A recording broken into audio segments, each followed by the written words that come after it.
Samoa's natural waters are special. Something goes in there, comes out different.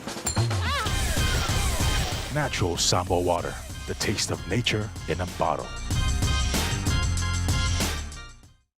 Tiafau Samoa, I'm Jack Laban. For any competition, I'm all about speed, skills, culture, and of course, my Texas. Wa'ualia.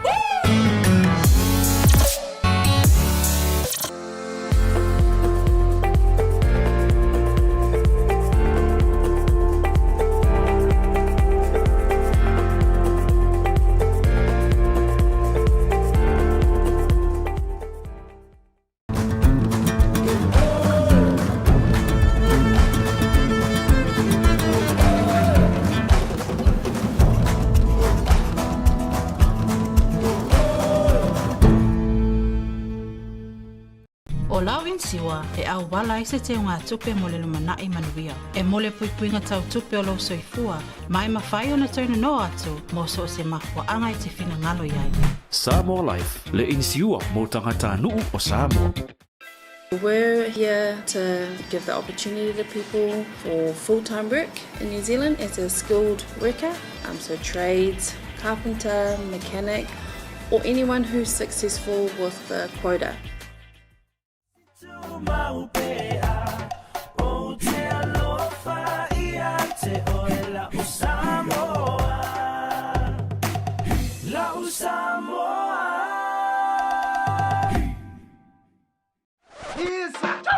Bawa long nak kaba, wa bili magai lewa bawa. Kopi banguai le kapungia, kopi ro pen bawa ngai. I feel my nei loyal Federal Pacific Finance no so mana onga tau tupe serving Samoa's financial needs.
Ina mātou ai whaasosong. Ia la vea ia te mātou ai leanga. A wae o malo mana. A toa maravi inga e whaavau lava. Amene.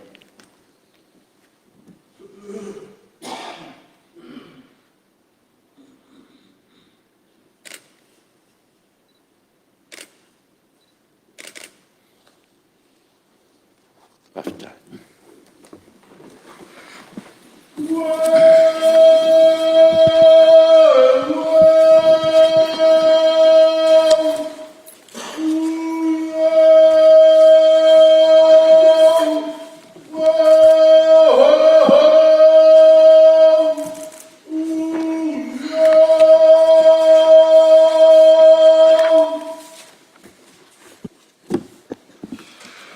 O te whasisilatu o amtani nei tau manga le whono au whaitu la whono. O te whatalo whatu nei Tiafau le pa ia o le Palemene. Ro tātou tau fia a wālawa le whaoina o le tātou ngā luenga pe on sa tolpo mai le aso nafi. O le tau langa le whaane ne e ma le loto whaftai e tātou te si pēa i le tua o no lan tau singa lofa. Whai e tātou toi fsir wha i le manuia. E ofo lofa mwhata lofa atu i le pa ia o le tātou mauta. Le fio lau fionga, ma tei Palemia, wha bea le sui Palemia, ma sa wha inga mamalu, al pulenga wha tonu. Fio le teitai o le tua ngai, wha bea fo i sui mamalu uma o le Palemene.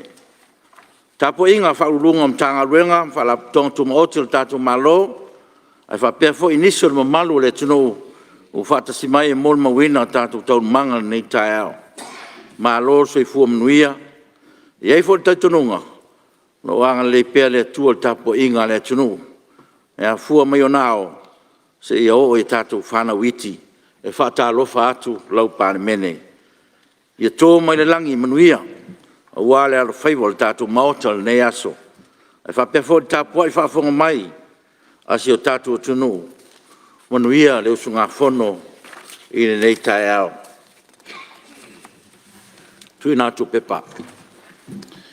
Mua, pepa le Palemene lua filusfulu tolu, lua filusfulu wha, numero tolu sfulu tasi. Tali le malo i le pepa numero selau sfulu valu. Li puti le komiti o le vaenga o atina SS i le pepa numero selau tolu sfulu valu, ma le pepa numero tolu sfulu lua. Li puti whale tau sanga le mtanga luenga o sota inga mwhamtalanga teknolosi. Mo tau sanga whale tupe lua fisfulu iwa, lua filusfulu, ma le lua filusfulu, lua filusfulu tasi. Lua, pepa le Palemene lua filusfulu tolu, lua filusfulu wha, numero tolu sfulu lua. Tali le malo i le pepa numero selau lua sfulu lima, li poti le komiti o le vaenga o atina SS i le pepa numero lima sfulu tasi. Li poti whale tau sanga le pulenga sua vai e Samoa, mo le tau sanga whale tupe lua filusfulu, lua filusfulu tasi. Ma le whalo alo lau fio. Ngā ruenga, rasu tau malo. Hei tau ino tu la fon tau whaofi. Tu la fon tau whaofi o tau teunga SS i tu la fono, pulenga au tua lai sene lua o lua tolu. Fe lafo inga wha au i lunga o whaitaunga wha lua i rona aso lua. E tolpo fe lafo inga al fono au whaitu la fono, i las fono nafi ua mai an sao noa le sus fono mo sanganga numero lua. Ia, ole avanoa le nei tai au mo stasio mota fi sao noa, tato tu la fonto whaofi.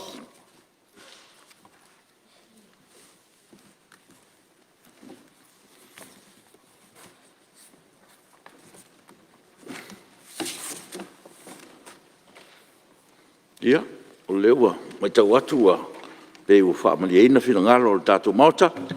Ia, e tu sai fu. Ia, se tu lai mai le sui whaleta numero 4. Lingo am tua, la futainga ali. Aftai lau fianga le whangtalai.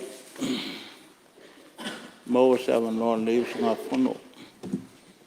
Por sia enu maa mea o le Palemene nei tai au. Se tu alalo hoi tu sai ma le tatou tu laota. Ia, lau fianga le whangtalai. Tātou whalau ia e lau sā, nei tai au. O lea ua e tala le langi ua whaafonga le tua il taulanga ua e molia nei tai au. Mo ua tātou talo whaatasi fo il Palemene. Na ia lo whangia e le tua tātou ngā luenga whaile nei aso. Le vai ua e pai ulu whanua pa ia. O le tai au ma le aso. O wā le tāpo inga o le tātou watunu. E whape foi pa ia whale malo. Ia e whape foi pa ia whale tala lei o wā le tua malon whingalo. Ia ona tofia le tua ma e kalesia kerisiano uma le tātou watunu. Ia lo tāpo ia o tātou whaiva. Ia le foi e atasi mai whaururunga o mtanga luenga. La tau tau matavela foi e wale. Whautuaina foi o whionga I mista ma le whainga malo. Ia wale anga I luma o tātou. Malo mo no whai. Au tulei atu lau whionga ma le whalol tele. E whia whaalia se manatu e tu saile tātou tula fono. Ia. O tātou wai o whaipule o tātou o mai nei e whausia tula fono. O tātou mta whaioila. We are the lawmakers. Tātou te sila le lei I tula fono. Ina ia lima taitaina e le tātou malo. Ma ia manuia e le tātou watunu. Ia soifua file mu, ma soifua sa oloto o tātou tangata. Ai mai se whanau la loba oa a Samoa. Ta whaioi nā tātou. Tau whianga le Fonotaga. O le tula fono wel mua mea ne el moto. Ia, sa iei mua fo I le leisene ino ta vale ma pase ino ta vale o le LTA. Pe tai se finangalo fo I o le penga malo fo I ua tuna ia tunei. Ia lento e whaase e mai fo I le ofisa leo leo. Ia le la fo uto e finangalo le penga malo o tula I mai nei. O le mea te tau lea o na to e whaase e atu le leisene ino ta vale afi. I o I le LTA. E ui ala na o lau le vanga whail ngā luenga ale mtanga luenga ale whakua whail kulafongo. Ia o mea e whapenan whai e pulea kako ia whainga o kako mea. Lau whionga le Fonotaga e matua lango ina. Lau whionga le Fonotaga. Nga se mea le whiwhasa o lau whionga. Whiwa malu se tulai mai le whionga le mista ngā luenga te. O ngā o lea ua saunol sui malu la foi whafonga le Mulinu'u. Whapea ua yengi kulanga whapea o le whai mua e whakoa whai kulafongo. I laloa ia tulafongo leo. O lo o manino ai ia le malusi anga o komisina o leo. E na te tuu mai ai ia tu inga ngā ruenga whapea ia la tu tiute. I se si lava vaenga po le LTA, po I tinamuta maitai. Lo manino i le vaenga ngā tulafono lea lai whaatino i le teimi nei. Tadi ai le pasi ai no tātou tulafono lea. Ia on whaatino I ala I o mea ma lava lau whionga sui malu. Do? Tai? Ia. Sal nau mau mai lau whionga sui malu? Ia. Mani e te lea lau whionga le mista. E sa o kongua ngā mea. A e se me fsiringia pa malmalama. Ia lea lau o malmalama. Loko winga la. O laele lei mea uma wa kai lau whionga le mista. E peiwa... Bave fo I se kala ka malo faleaka. Ia o lae sanga tondu ale tu langa fo il fatinonga au nanga le tanga luenga. Lau whionga le Fonotaga. Ia tele asa o nanga fo il aso nafi. Le tula fono. Tele o ta vale ma. Tu langa whapena. O le tu leo te fia tu atu ese tu alalo le whionga ele minsta ma le mtanga luenga. E le te tauang ko ele senge ingas ka vale without insurance. E te taunga ye insua uma ka vale. A sila e el mele tu pultemine. La lava ye ka vale wa maukingoa ka vale fowa ye insua. Ale tele o langa e kele maka upu ia wa lave vea ka vale. Nga seto lei kua e fiu ngaka le wala ver ka vale kuri ngaka lenga. E ka kaua lau fianga le minsta. O lau fautuanga ele faya i papa pele yelo finangala. Alo wa mangaku ia so se ta vale lava e fe alwa i lunga la wal tele. It should be insured. Tauna faisana ina ima fainga wa kele mau ko nga insure full cover. Em fainga fai mal tavale tangata la wala ve fai mal ka vale. Ia po le to nga fainga foi le fai foi si malo la langi me ka ole no fault insurance. Alo ia ka vale ke ia ma lista vale ia faina. Ale tu la fono ia la ufianga le fontalai. Ia o matuata dia male. Ifia nei tu malo. E kele mana onga le tu malo ala le fia kuat keminge se o tatu talo tupe. Wa kele manga e molia tu le nganga fa stelo fianga le minsta. Ia e tu sai mal tu la fono. Mau te lia male fa stai e nei tu malo fa stai manuia tatu fono. E ko manuia Samoa mana tapo inga. Fa stai. Alo, fa stai. Alo lava mole fa so. Ia me se fo nai fa tuanga. Ia tu le mai lo fia ko sui mal mesiumu. Hai. After the fury, Hotel Mole, Avano. Yeah, we are pelang a little tour. Peone silta to being a malfafte, Nitao, yeah, Ilona, Alofa Malona, Galilei, or Philo Ele Palemene, Ile Monuia, but if you have a pelona Galilei. Ia fatala fatuela le pai maulunga le mauta le fiolo fionga talai fiolo fionga tomai tai Palemia ia foi lo fionga le sui Palemia ia a fionga minister kabineta ma fionga I minister langolango ia fa pena foi ile foi tu le mauta ia le fionga le tai le tu nga ia malo. Ya, mal paia maurunga I sui mamalu al Palemene, ya mai fo el paia maurunga I faurunga mtaga luenga. Ya, mal mamalu Samoa o fai ona tatu awai. Nei foi Tiafau. Sa leise manatu e fese la unga e wala va utamai e fai le matu nga luenga. Ya e pita le fai tiu ina o fapeo o fia tai tele. Ya le lau tu le atu e faisina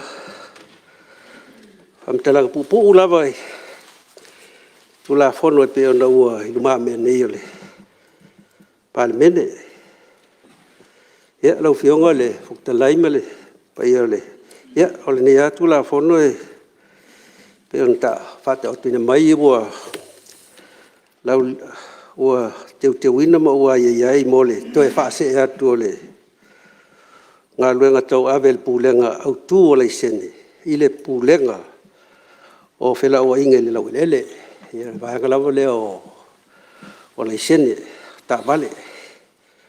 Ia mai patualang lango ina lawa nei sunga fono, nei foi teu ngai peona tuina mai. Ia tono lewa ta oto ai lang tonu le toe tu lai mai o. Ina ia le toe tulai mai ni fitena inga I au nanga. Tal mafuanga le pe na ua fatulai mai le. Le RTA ia ona tuina tule ia ole. Ole vaanga nei.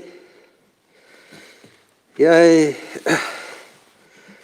tulai mai fitena inga ia le lan ha se ai le usa leo e pe on sila fia ia le la o ia il fina ngalo finga malo e toe. Fa se atu le I le RTA ia tonu lewa oto ai lang tonu ai pafte lo fionga huia ina leo se tula fono tele o lewa fa fonga lo fionga male malu le Palemene I fina ngalo fa alia o sui malu le Palemene nei I whawhitauri, ia e maisi foi o ni whautuanga. Ia ono a whianga lawa i ni mea ta vale.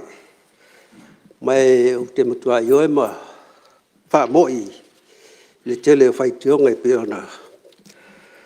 Sauno i Jesu i Palemene. Ia ai pea ole, pero tātou iai. O tātou ta pisa lava e ono ua tele na wā ia tā vale tono le turu. I le o mafua ia na tātou hawhiai le tele o poloka i lunga o wala i teimi lava e lo whapena ona whengasolo e le malu le turu. Tātou toe e te palawanga i tua. A le isuia le tua wala e peona ieni. Pena le lua lava pe tolu kampani sa lātou o kaina tā vale. Te la tā vale neo le sa tu le tau vale fo uli. Pea o na Amerika. Ia ai o tina lava sa na i lātou e lava te maa ainga. Ia apena foi le mamalu o le tunbusa e ainga i Amerika ma i Amerika Samoa foi. Sa apena na fai me alo fa mai o tātou ainga.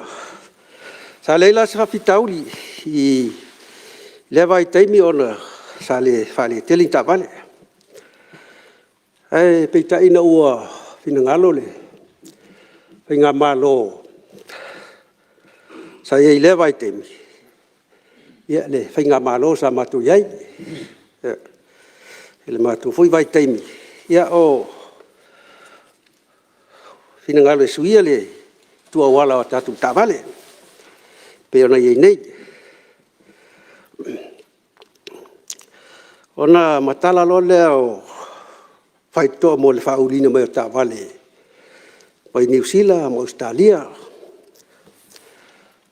Ona aula sa o minstaile. Tanga luenga tiute ma tupe mau le vai te. Ia sa mai te wina lava le matua ma losi le. Awina mai o ta vale, mai o tatu ainga i New Zealand, ma Australia. Ma ona le hanga le mai o tatu ainga. Io ainga i Samoa nei. Sa fa tau ta vale. Tupe la to i New Zealand, Australia, tong le freight. Ia tonu mai ta vale Samoa. Ia mai foi male se leni so sali tongingo. Tiute. Ia sa e foi le fa fitauli e ta vale o tonu mai ia tonu au paul malo sino ia na ia inga o fa ta vale ia mo mori mai Samoa ai ole la vo se leni e tongel tiute sa e la malo si angole e ia al malo si angole min sta tiute fa il sef so soni ia la tu ia tu sa ili sele ole so soni la sam fa no fa ia a fa e mo mai a fole o tiute ia o tiute sa a mai ta val na tau tai mio por mau lungal tolu a fel fa a foi la na mo mai na ia inga le af ia sam kham tu o tel ta vale ia tolu ma sina e tau tong mai le Palemene ia masala sa ma ya ma matongo fi fo le fa nga solonga mai o sa le tele a ta vale ai mo ta vale fo nei sa ili mai ai nga sam tuale le ia sa la tu sa ili le fo mo tu langa fo i o ye meo spare parts sa la tu sa ili le fo ta vale mai wal ma dio ai e pita ila o lewo o tele company o la ko au mai ta vale nei second hand ya ko kong ka vale ngi wo o pe out of date i atunu ye o fa tong to pa u Ia na whatau lea ma wha matongo whia na o maile. Peo ila le, tulai mai foi nisio fina ngalo. Au sa ili lei ma wa mai leia. Ia ta vale nei, po tala whia ngai. Lega e wa mai foi le lea, meisia la wala lea. La kolosi le la tau na mongoi, kau siom. Sa ke vai a hele o kaimika ke la kua. Susu e mai le afir ka vale, su e mai le. Ia pol whakamala o le ka vale le siaki o le. O le vai ma le sua o ka au ia so umba. O ngai kula i mai kula whapeo a le masalo. Io ka vale o mai le o whane o kong. E le o le leo nga siaki le ka vale. Ia e. Peo le mafu agal ka kula i mai. Ili ngai kaimi. Leu ka kau sa ili. I au wala e. Kau ka fi fiaile au mai o ka vale kong. E hoi fi ngalo ngisi. E ka ofi le koe au mai o ka vale. Se kau sanga. Leu kau wa vai hoi ni au wala e. Fai engi. Isi au wala e. E o mai kongol kau langa inga ia. Ka fiaile polokal ngai ka kau kia fiai. I kaimi o. Malanga mai ka au inga luenga maonga. E mo se foi ole. Kai mi maga vai. Alo, ia le kele magaku. Ia ola fok pele. Ia ngale miska. Ia imkanga luenga lue. Ia wala fi ngofi ai. Ia ai e foi le fi ngalo sa fa ali le fi ole. Le miska o ngalo kele. E pape ele se kiuke le o le alti eile fa singo polo paka o ka vale. Ia a konga sao. E o mai kau inga ele fōlinga mai o leo lava le whaingalo. Leo lava whaingalo ngā, au whaingalo ngā mkangalo ngā lua. E ga e lele mangaku. Ia i whaau a moiskeu ke unga e. Deputais umai a miskala wala. Whaingala ko sosongi ngā luenga ia. Wa akako kau mai ngai la wala. Kai mile pe ele pa. O ka fioso e fafoe. Fa singo ka wa. Era ngale fai ki o ngai ka ika fa pe o ka ia i mele. Ka ga ia ia. A deputais la ia miskala wala. Kau wa to se mea ngai ka ko ke mo mi fi foi. Ya le wele pa. La ka ke fia o ke ngi inga foi a pasima ka valingi. E sawa ku poloka pi o pe ke le yo fa fikau. Le si me ka ke vai aku. E kipi kolu kipi fa mal ka vale. Ka ku ale se fa sa lo ka ola se si fio se la fio. Ka ke fia lu la ku di. Ma o ke ngi. Ya al me ga o ya o ke ngi ma ka. A lu aku la le mi skala o lago. Se i la patch foi le. Fa kong lo ka vale ngai pa. So i le ke le fa fikau li o le lava. E ke kong le lava le. Ia li leo. Ia mo. O fa ngalo foi le LTA. Ia e pe ngai manga ku ngalo fio. Ai. O le si me e kong fa ka o al Palemene ngai le fa yo la ise.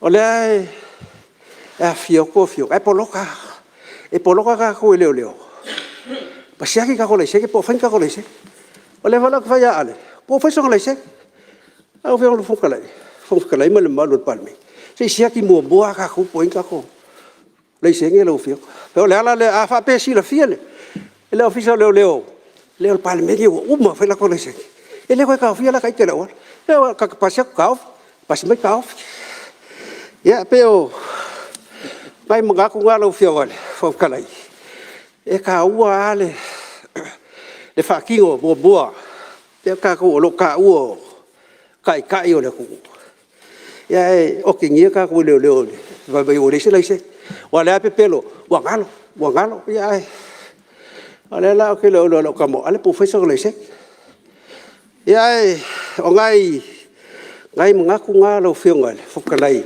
Au whionga le whonga talai se me fifa Malia mamlama. o whionga le sui maru mai si umu, malia fo sa wanga ia. Ia, whatalo whatu. La whatu. bea le whionga minsta whatu agama, penga whaipia, lo whionga minsta. Maru al Palemene nei tai au sa nofo lava whaava o savili le. Me wo yen sa no ngal sui. Ai wo manatu langa lewa afe mai tato Palemene. Ia mamai tau nai ina nei langa lai whalongorongo mai le tunu fesiri mo mua po faisela i sene o le Palemene. O le tuta ua le nala ua whionga le whongwhitalai wo manatu e. Tauan whapulpula o lau tali tonunga. E lei lava sesi o tātou e le i whaiese le sene. O le tuta ua le nā. Ma e te tau fo ina amata mea le maota le nei. Tātou o taitai o le tunu. Pe whai tātou ave tā vale. E tauana e whea lua ima whea vea ilo le sene. Langol tiu tena leo sia kei tātou. A tō manatu e i whaarelawe matu ia na tutupu atu i nei maota. Na mari li wai nisi o no sui o le Palemene. A vese i fo i lava nisi manofo o le Palemene, talu whaarelawe tau tā vale, ona o le a fia o le soifua.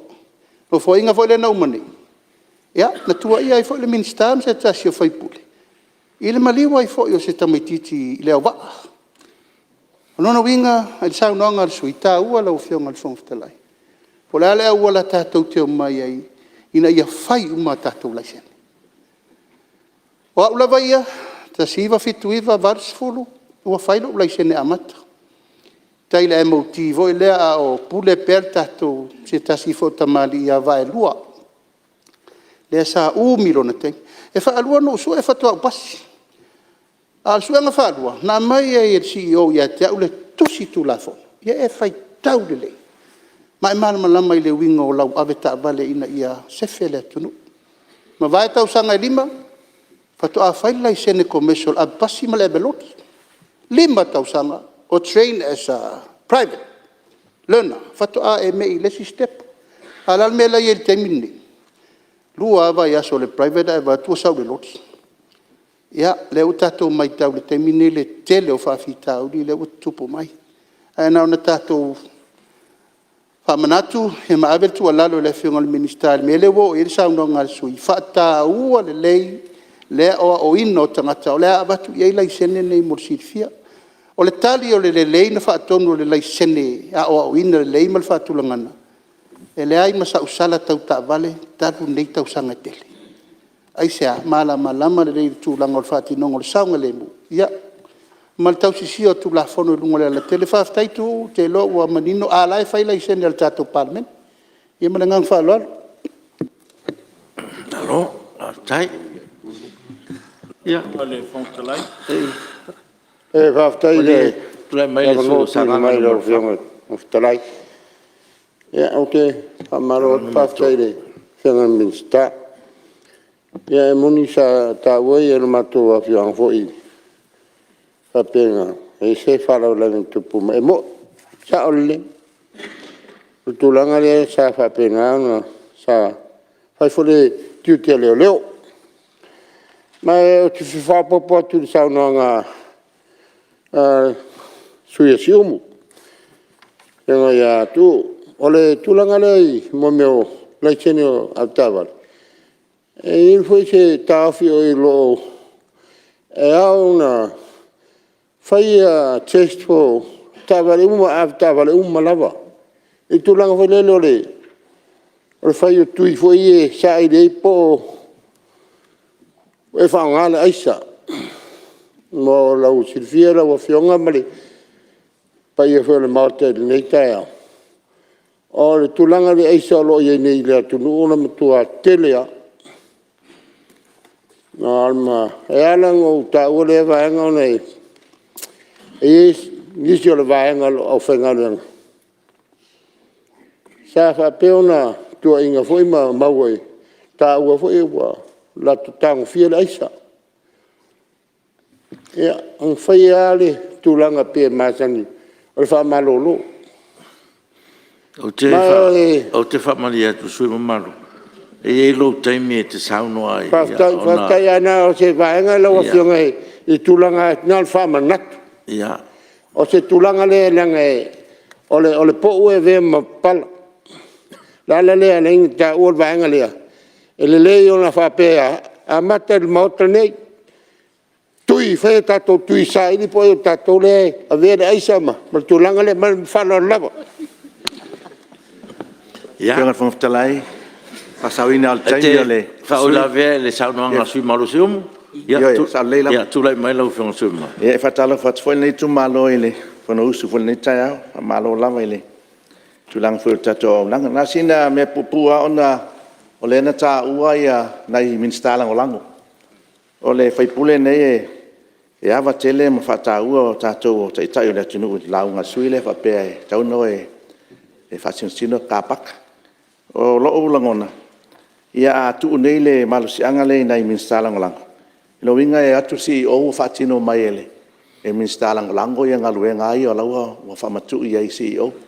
E peo le popo lenga le nani i te ua talo whaina i minstalang o lango. Whaina le au e wha. Ai awane i ai aina fuanga luenga lo whatino ai CEO ma le tūlanga le mitanga luenga.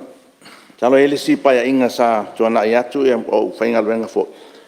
Ia pe sa min staffo le to ina fo i le matamtanga luenga. Ia o mato atu ia walo atu min stalango lango wa kiuke mo container. Ia pe tau whape nase tūlanga fo ina le tatu pole e alofa tele sui ne ia o to min stalango lango. O lela au e to te wha ele nei meo kāpaka. No fa peo tau tono le, tau ofisam fautua ile. E fia ilo, mau foi leva noa langa, le wata ua nei minstala o langa. Ile tūlanga foi nai e fia malamalama e foi le sui, whainga whaavai, whainga malo lea. Ona le maua, e pe e, ananafi len tūlai mai e minsta, ono tūlafon. A te tūlai mai lana minsta, lan sui minstala o langa. E pe tau whapena, po le ale whainga whaavai e whapena, ai whaatino ina ni minsta. E awa telele, fai pule nei minsta lango lango. Tu penga luenga i CEO ia malang tanga luenga. E fatino e pe fa penase langona e watu ele finangalo foi le sui mai si sui tua foi. Deu menino atu le. Vinga fa ula vea ia se tu le mai le sui mai si O whionga whangtalai. Ia se tu le mai whionga minsta. Se o wavitu atu la wawa pea ia se mata upo ala titim ta upo le mo meo le ukausu e o vaipaka. Ai Silvia valo fianga so stangata la va ia tula ti e faianga langa lai sengi wa onga mai e fai e sila e test pe e a pe fa pe I fo ringo me ta orka paka a la fo ile va e paka ka vale le ska vale a fai la e le o mangingo e sa ka vale e o ke ro pe sa copy pe a ai o mai o lai fai o malava te me e a foi fai lai sengi e ke ufa pe mai e ro fai e senga luenga ka ko malo fafta te lo le wa ya fianga fon vitala ia se tu la mai lo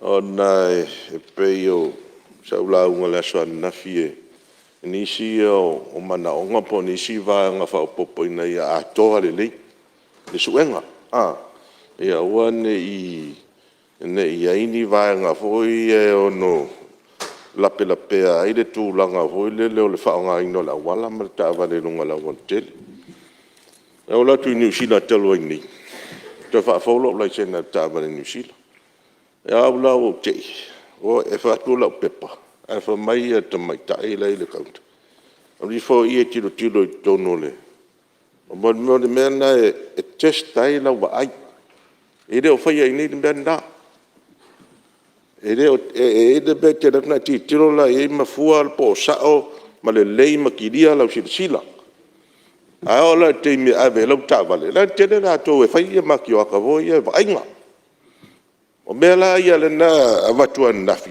to sila I tatu suenga ina ia a to le lei al tulanga o suenga e fai ta to ia wa e do fai al mena le o mau atu le e lo la se le ta va sa le se lo whionga te te na ta ingo me ia va toi fautuanga ia ela foto la foto lo whionga mista ma le tanga ro si lo whionga whangtalai ia se me a fi fa sa ia si sa no lo whionga mista o le taiminga masalo o kausanga nga sa fai ia le senge fa la whionga te te le tuanga ai masalo por kosu kausang kalwai o le taimira le ngai ia o lai avakua lau medical check o lau o lau vaai ma mea vapenga.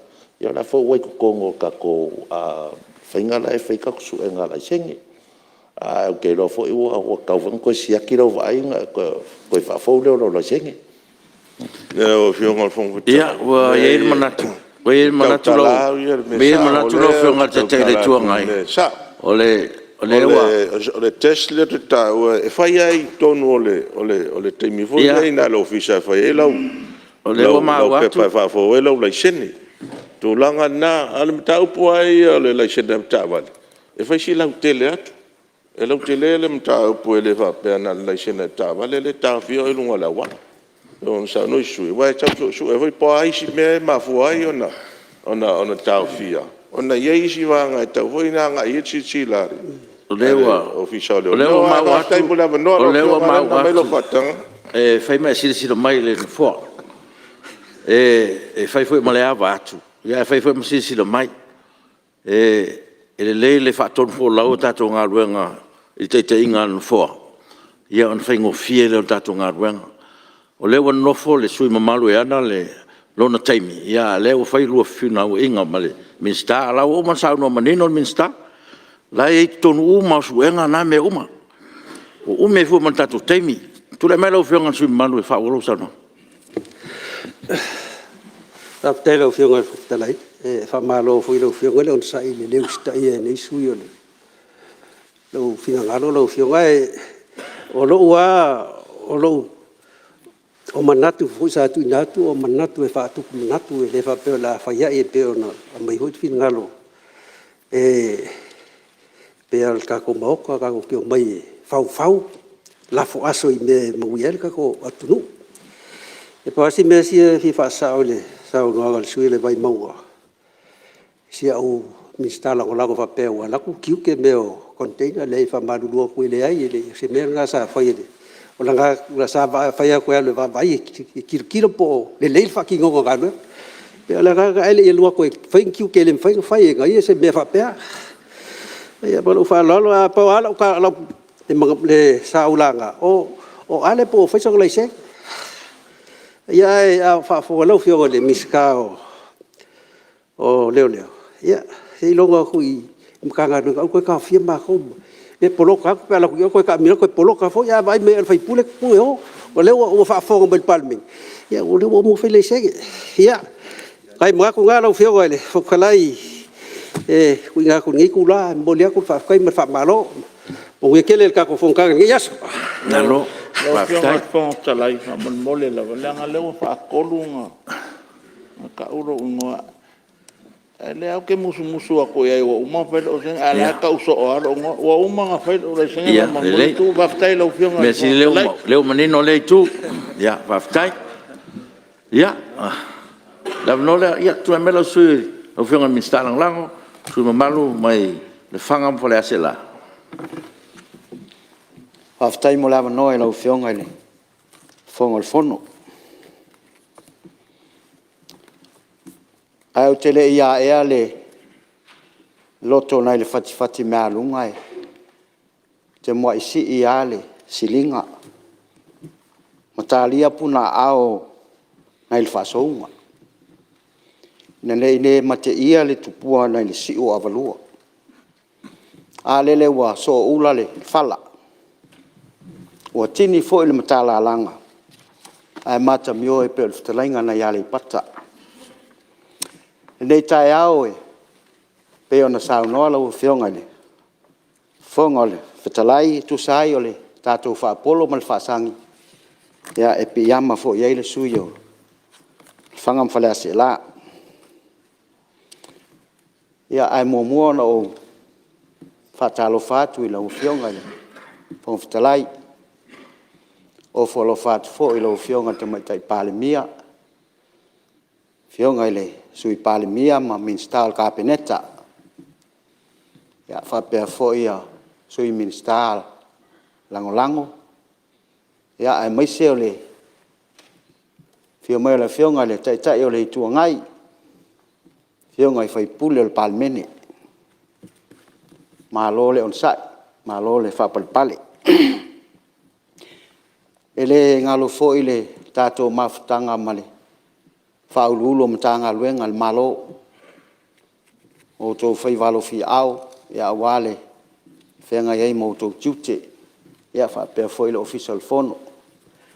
Tā po inga mau o whawhenga inga taulangi o lo no noni manu o wale manu o Samoa.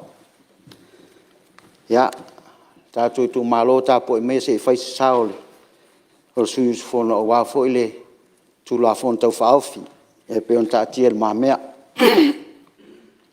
Ele umi se tala noa le nim tā upua a e manino a na ole fisuia ia na na toi a mai a maile. Mai no tanga luenga leo leo e toi avele, toi whaafo il LTA. Ia o te manatu whao ia i ngā u māma tu la fono ala lava o mai o io ma manino a tō toa. E lei foi la si vai ngai toi o ia i paolea e matua lango ina ele sui fono le tūlanga e peo na iai o le toi whaate atu ole ngā ruenga le whaatino le LTA ia wae e mai tauhina whai asi tele o ngā ruenga o lo whengai ma le LTA ai mai se o le nei vai tau e o le foi na maua e ngā ruenga sa whengai e fo i le mo tele sa la whai ia o le upumoni e le whai ngofie ai moli le wha malo ma le wha aftai le whengai e fo i mo le tanga ruenga ma le ngā ruenga tele ia o le ana maua le saunonga le minstae ele i malo lo le pota lo le tau mwhainga ia o ni whamatalanga la e whapea ele ai ni ngā luenga o whaiam ia tel tonu ai awale me lea le ngā luenga le lei o whaatino e nisi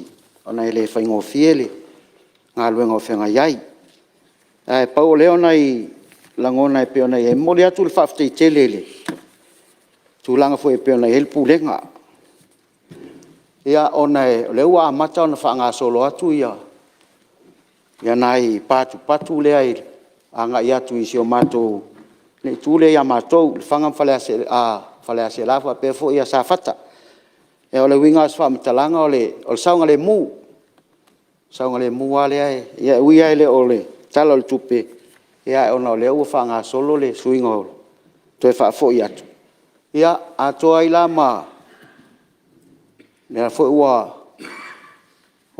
iai le talitonunga o le pulisili ma le pulenga ia o le awha ngā solo atu e peia o le e ia ne mana onga se wha ilo lo i ia mātou lo e ma le a onga whataita ia mo le sile fia ua tele ana i soifua fo i ua whano ai ia o le ngā lea e whaorolo maau atuai ia ina ia whaatino le vaenga lea mo le whairoi loa i le pi onga lea lea ngai whai asi na mātu ia ia atoa i la manai a onga i e ua whaisi tele o ta vale o atu ona ole tele o mataanga ia o le pui ngā ia ina ia whaatino ia nai humps ia po nai patu ia mo nai a onga ia ai whaafitai tele a mo le whaatalitanoanga fo i ma le CEO ia o lea ua la whaanga solo tuai le vaenga o le tūlanga i tau laisene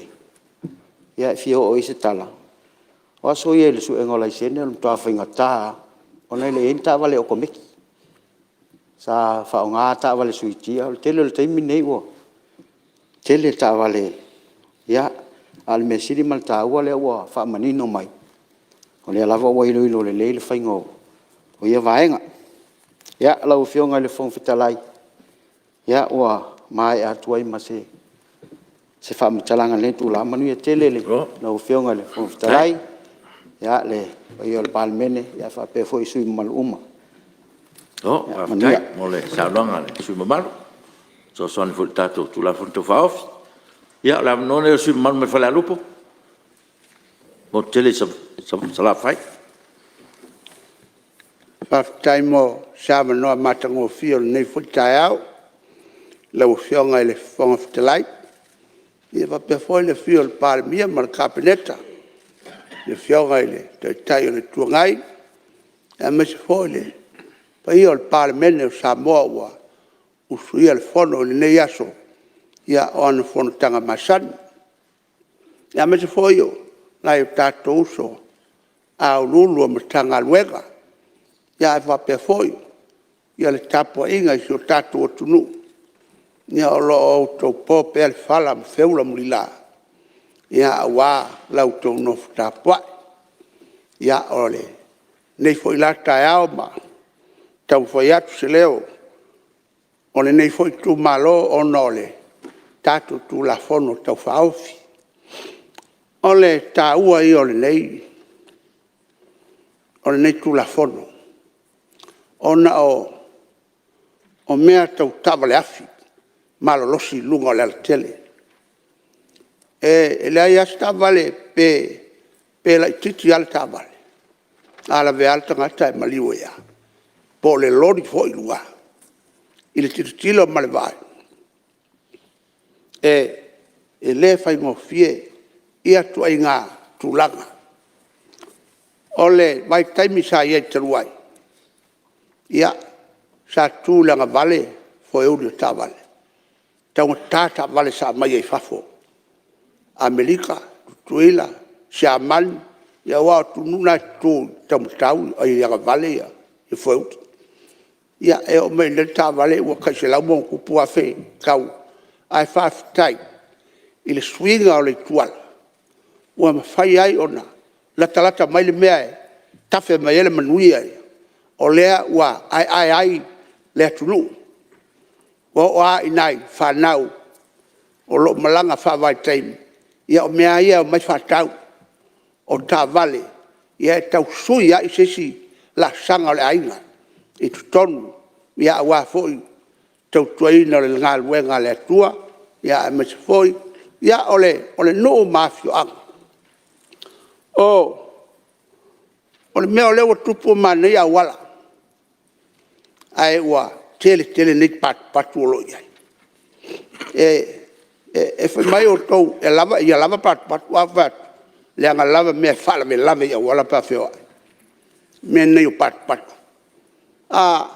O lesi mea, o ia o ngai ko inga. E ngalo ia le mea leku mai lumo le pakapu, ai waku woso ngā whapege. Ia, o mea whainga kai, o si o manga ia mal whainga le tula fono ina i saonga le mu. Ia ai foi ona a whaina i tulanga whapea. E ona a whiai, ia ai maise o whionga le minsta o lo whialu i atu le whatilonga o ngā luenga nei. Ia o nai whautuanga e tu atu whapena. Ia a wā i ta inua maila le pak. Ia ua manga ia lea. E ua mamau ak. Ia a le pupuku lea. O i le awhianga le sa fotu. Ia ua ta tilo ta ita ia.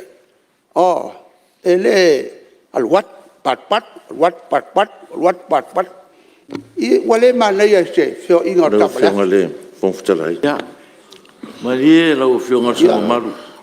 Ia ua pat. Ia le se sauno mai le whionga mista maru. Maru le whionga i le sui mista. O ngai pe a kaufke ngai ia le mele o le pakpakuma le pakpak. Lau whionga whongfutalai. E le o iei lava paua ia vaenga o le atunu o le awala. O lo tuu iai ia tūlanga i o whapatu mo saunga le mu. O luma o aonga. Ia maluma o manumaru. O ngisi pakpak whaupopo. Ia o karsanga lava whaipule, ma li im whaipule, ma whioanga. E ila le karsanga fo ia le whaipule o sauno. Ia se o mga koe vesela ia pia whapea o le lofina ngalunga. Ai, o le tūlanga lava ia i le, ia, o le saunga le mū lava le ka kuke tanga iai, a mese lava whanau a onga le teime tu uai, ma le teime ngaso sola i le aonga. Ai, o kasilanga mea o levo, o ke lofo ia ke le awala ulia foi la o fionga i ke lua ko lua kumalkai kai o le kuangai. Se isiaki lua silsila po mamao, pe le aiang koe whafou leo lula isek. Mai wharoa? Ia, masalo lau mau mai le sui malu. Ia, leo o tari maneno le fionga le minsta le lo whanonga. Leo fionga le whangfutalai e. Ia, o leo le meu tulai, o isi meu whale tonu. Ia o la mo pe sa no mai na fe nga mista o le la si la ho le tu langa. A le ka wa ku ma fa lo mo ku ma mau ala wa ai. Ko ma sau. E aki la wa ai la o fio. Wa aki ya. Yo. Ya. Le wa mau ya va inga le fai. Mo fai ka ku sia ho le. Eyo. Lo fio. Lo fio ma fu talai. Sama ni o foi de me de fare ko la sisila. E do fare to. E sui la fa lo ngom la va ai kai le ku ngai kai au ngai. Ya. O ke lo la va la ba ai pa ngai ka sia ke mai o nga mai ko ngom. Ya. La, ya tu le mal sui fa la lupo. No, fio nga fu talai. Ya.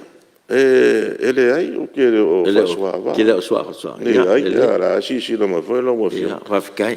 Ia, o le fio ngal miskada. E va lauria so au fa ma ke. E usa ma pia ke o le wa ma watu le. La ko wa sisi la ko mala vai.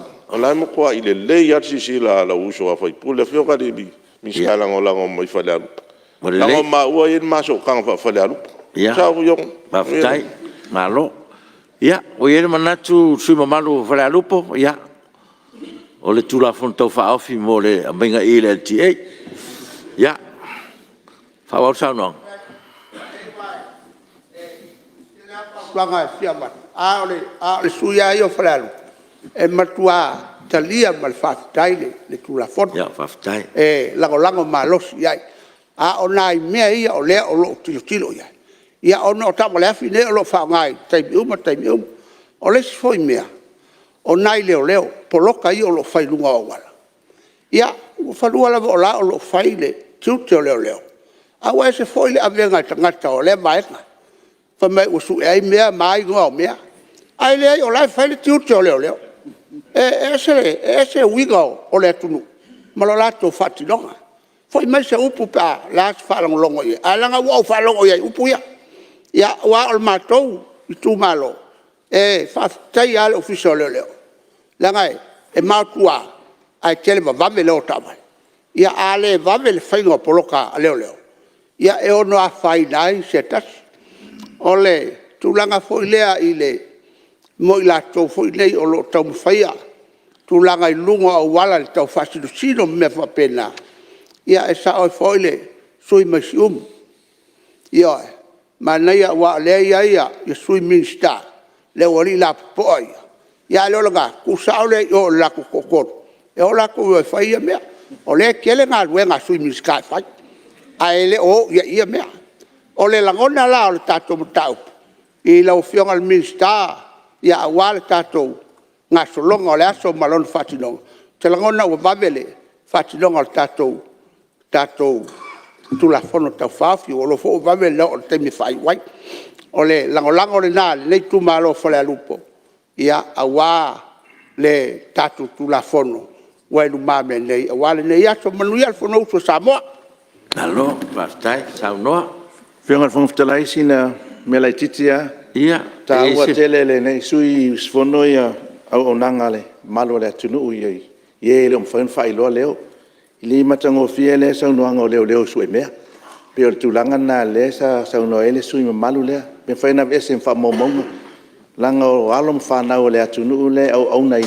Ele fa penal fatino ngo tiutem au nanga ya o tato el Palemene te tau tato fa itete ai toina sa no ngalen sa no ail minsta matua foi le tu sta la ngolang se tu le mai la ufonga ele o se ele o se upu fa pe o se upu o te fatua ai o le upu o te fa longo ya takata ele o se mena fa ia fuiono ai o tala i o lo fa lunga le ai pe ana fa malua ya nga wa abatu se leo ono le nganga ina ia whaangata ai to tala ia i tangata i upuia o le nganga moni le nao le wat paftai malo whaaloalo pawana le fale tono lau sauno ona ua ele ta ua se la unga tono el Palemene tulanga lea a tono o se tala whaalongo i tua a tono ai el Palemene e se la unga whapea ua langalanga ai se tulanga whapea ia me fui nai whai te fui tātou i la unga fule le whalau e tele ia mtau ai ni tala noanga i tua ia ele ia o mea langa tila i tono el mauta ia mea nai ono e tu saunanga ia tau foi le famanatu le fu famanatu bal sui ia wa fatonuina fe le tusi na ia tu sina ia fa momonga mo tatu fa momonga ia te tu mai talai na se fa mauina min stao le e le inta tu le so mea na le fa man sil tu la fono la ye ia le wa manino saunanga min sta ia le fu wa vesem tatu fa momonga ia ia o leo mai tau atu a whamaliaina o ia se tulai mai sui o sa whata numero lua nau whionga min stalang lang ia haftai mo le avanoa nei tai au lewa long whaafonga fo inisio manatu o whaalia i le tatou tūla whona tau whaofi ia e maramnama nei usunga whono le la a sifi ia tūlanga fo i au mai i le mtanga luenga leo leo e watu i o i le mtanga luenga LTA. E na o nai whautuanga i mea tau lai sene. I le ina wawa ai i tūlanga o lai sene awi ta wale. Ia pe whaatau lau whionga le minsta o ngā luenga. O le tele lawa o lai sene e nei. Ia pe elu watu losu ele lai sene. A le tūlanga i tau ona iai. E pele mwhai ona whai se tātou a onga, driving school. E whapena o nā wai atu iai ia o tau walo mani whanau. Ia mai nā tau fo iwa, i loa awi ta avale. E toi a o ngai, o le ao ngā o le tūlanga lea. Whianga whangwhtalai, pe mose avanoa. Numero tasi. E manu ale nei foi sui manu al Palemene. Ia pe me foi nasa ta famanato aton le chai au. Ia le sa no al minsta lango lango yo no la tu la fono lea. Ia pe le nganga na e watu ai le uto sa no mai la tu la fono. Ia pe musu foi tu ai. O tu la fono al minsta o LTA. Fatasi mana minsta lango lango.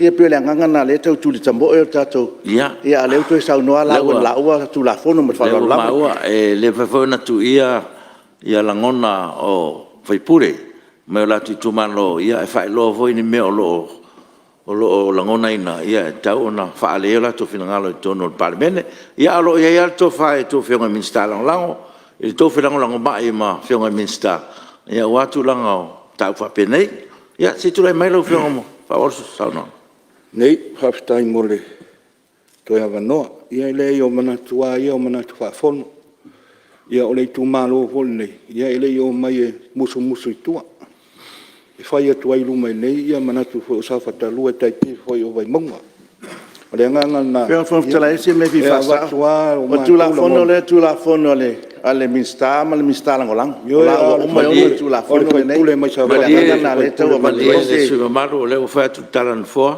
e tala la vala no i minsta langolang o sa no ai ia mesi foi o manatu finangalo la tu malo mele malie lo fiona le su malo le wa tu le fatangangan fo ta no lo fiona su malo ia haftai o le tūlanga lea e pei ona tatalo atu ai ele o fautuanga ele se fatonunga a o le tūlanga o le no tatou tūla fono le ua o le asifianga i le LTA ia o le alana e tatalo atu ai pe le silsila lau fionga i le tūlanga fo i se tatou waonga e le ngata o driving school ia al time tonu fo i le o ima defensive driving tūlanga fo ina ia lava le o ina o la to la fa fo ina ta vale ia ma sei to silsile fo i tūlanga fo i o tausanga o lo fa tanga ina ia learner's license ia ma tūlanga fo i o tausanga o lo issue ai ia license o ave ta vale mai se ao ave taxi ma ave pas o ila to o lo fa fo ina le fe ave i o le ma malu le ta to tunu i tūlanga ia silsila pe ia ila o fionga ia pele ana ngā tau ona toe whaia tātou se tātou waonga. Ia ona o mai lea i le tūlanga le lau whionga i le ko le minsta o leo ia o whautuanga lava. I le silasila ia i tūlanga i tae au e ese le pisi o le awala i le tūlanga fo i lea o le wheo inga ai mai se lava ia e o lo o wheo i lava ia loli te tele ma masini le taimi lea i le tai au ai se i toi sile sila lau o whionga ia pele whaavanga vanga taimi ia mo i la tau o lo moli mai whanau ia onga ia mga luenga ia ai a maua le wanoa le fitu wanga i leiva ia e whaavanga mo i la tau o lo anga mai ngā luenga ia e mai se foi o whanau ia onga ia ai te i mai ale i waltai au ia un whato a mawhai leo na whewai ia loli te tele ia e wheawe ia i masini.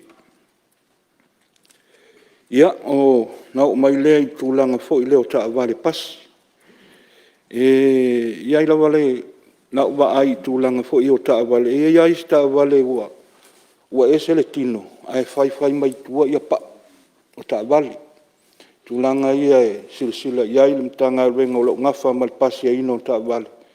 Ia wa au nei mo meo awala fo i e vaiti. Ia ese no to so ana i tua matu e o tatua. Alanga ila po apa o ta vale ia se sila ia i la to o pasi ina ta vale i le tūlanga o le sanga le mu ia e mai se fo ia o le tatou speed limit pelo ia i se fo fuanga i toi si tia le tatou speed limit o le teime nei tau su 5 maila li tula i tua atu le 2 maila mai le taulanga ia o le mama aila fo ia ua telo ta vale a wana silo ta vale yo silo wa ya mfewa inga ya ma poloka ya ma wala se to sila ya pele tu atu ilunga le fast full mai le tula ia efeo ia ta ta vale yo le fo wala te telo ta to wala ile tulanga fo yo feo inga ia fa tu in fo ila fo nga ile minista ile o se fa tonunga ia il tulanga fo ta to pas stop o le tasi le vaenga o lo poloka ia tatou auale le tai au o e sausa wale pasi tu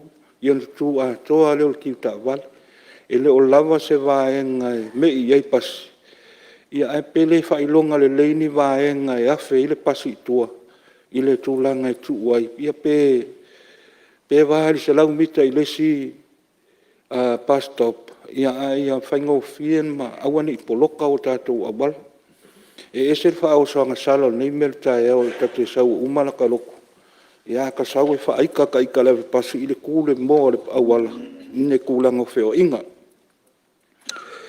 ia ole talo atu na nei sui sfono ia langa ole sa fa ali fo ni si sui tulanga fo io ole mato ngalwe ngsosoan ile tulanga fo io le tato awala ia tato fa tula fono ia tato uma fo io leo a fai e tipi lau ta avali si tūlanga i te iloa e lama ti edi soifua ia mai tau malinu menon avele i leo la tau te whati non na mea i le tūlanga fo i o le whaalongolongo atu ia ona o tātou e le lawa sesa o tātou i lunga atu tūla fon a o le mātou talo ia o tātou uma o leo ia tātou te au uma fo i le whangot ia e au tātou te o le mele au i lo tātou malos o le mātou whamtalanga le manuel fon.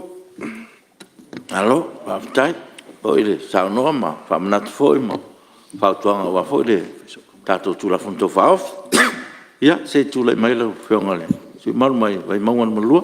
Ia, whaftai lau whionga, whanwhetalai sai fo i mule manoa, ia, lo ni sui, po nei fo i tū malo, whatu ai fo i se sao tātou tūla whono, ia, mua e, le whai titia le, whapolo mal whasao ia manu vau, o le viinga ma le whamanu e tū matila lea i le atua.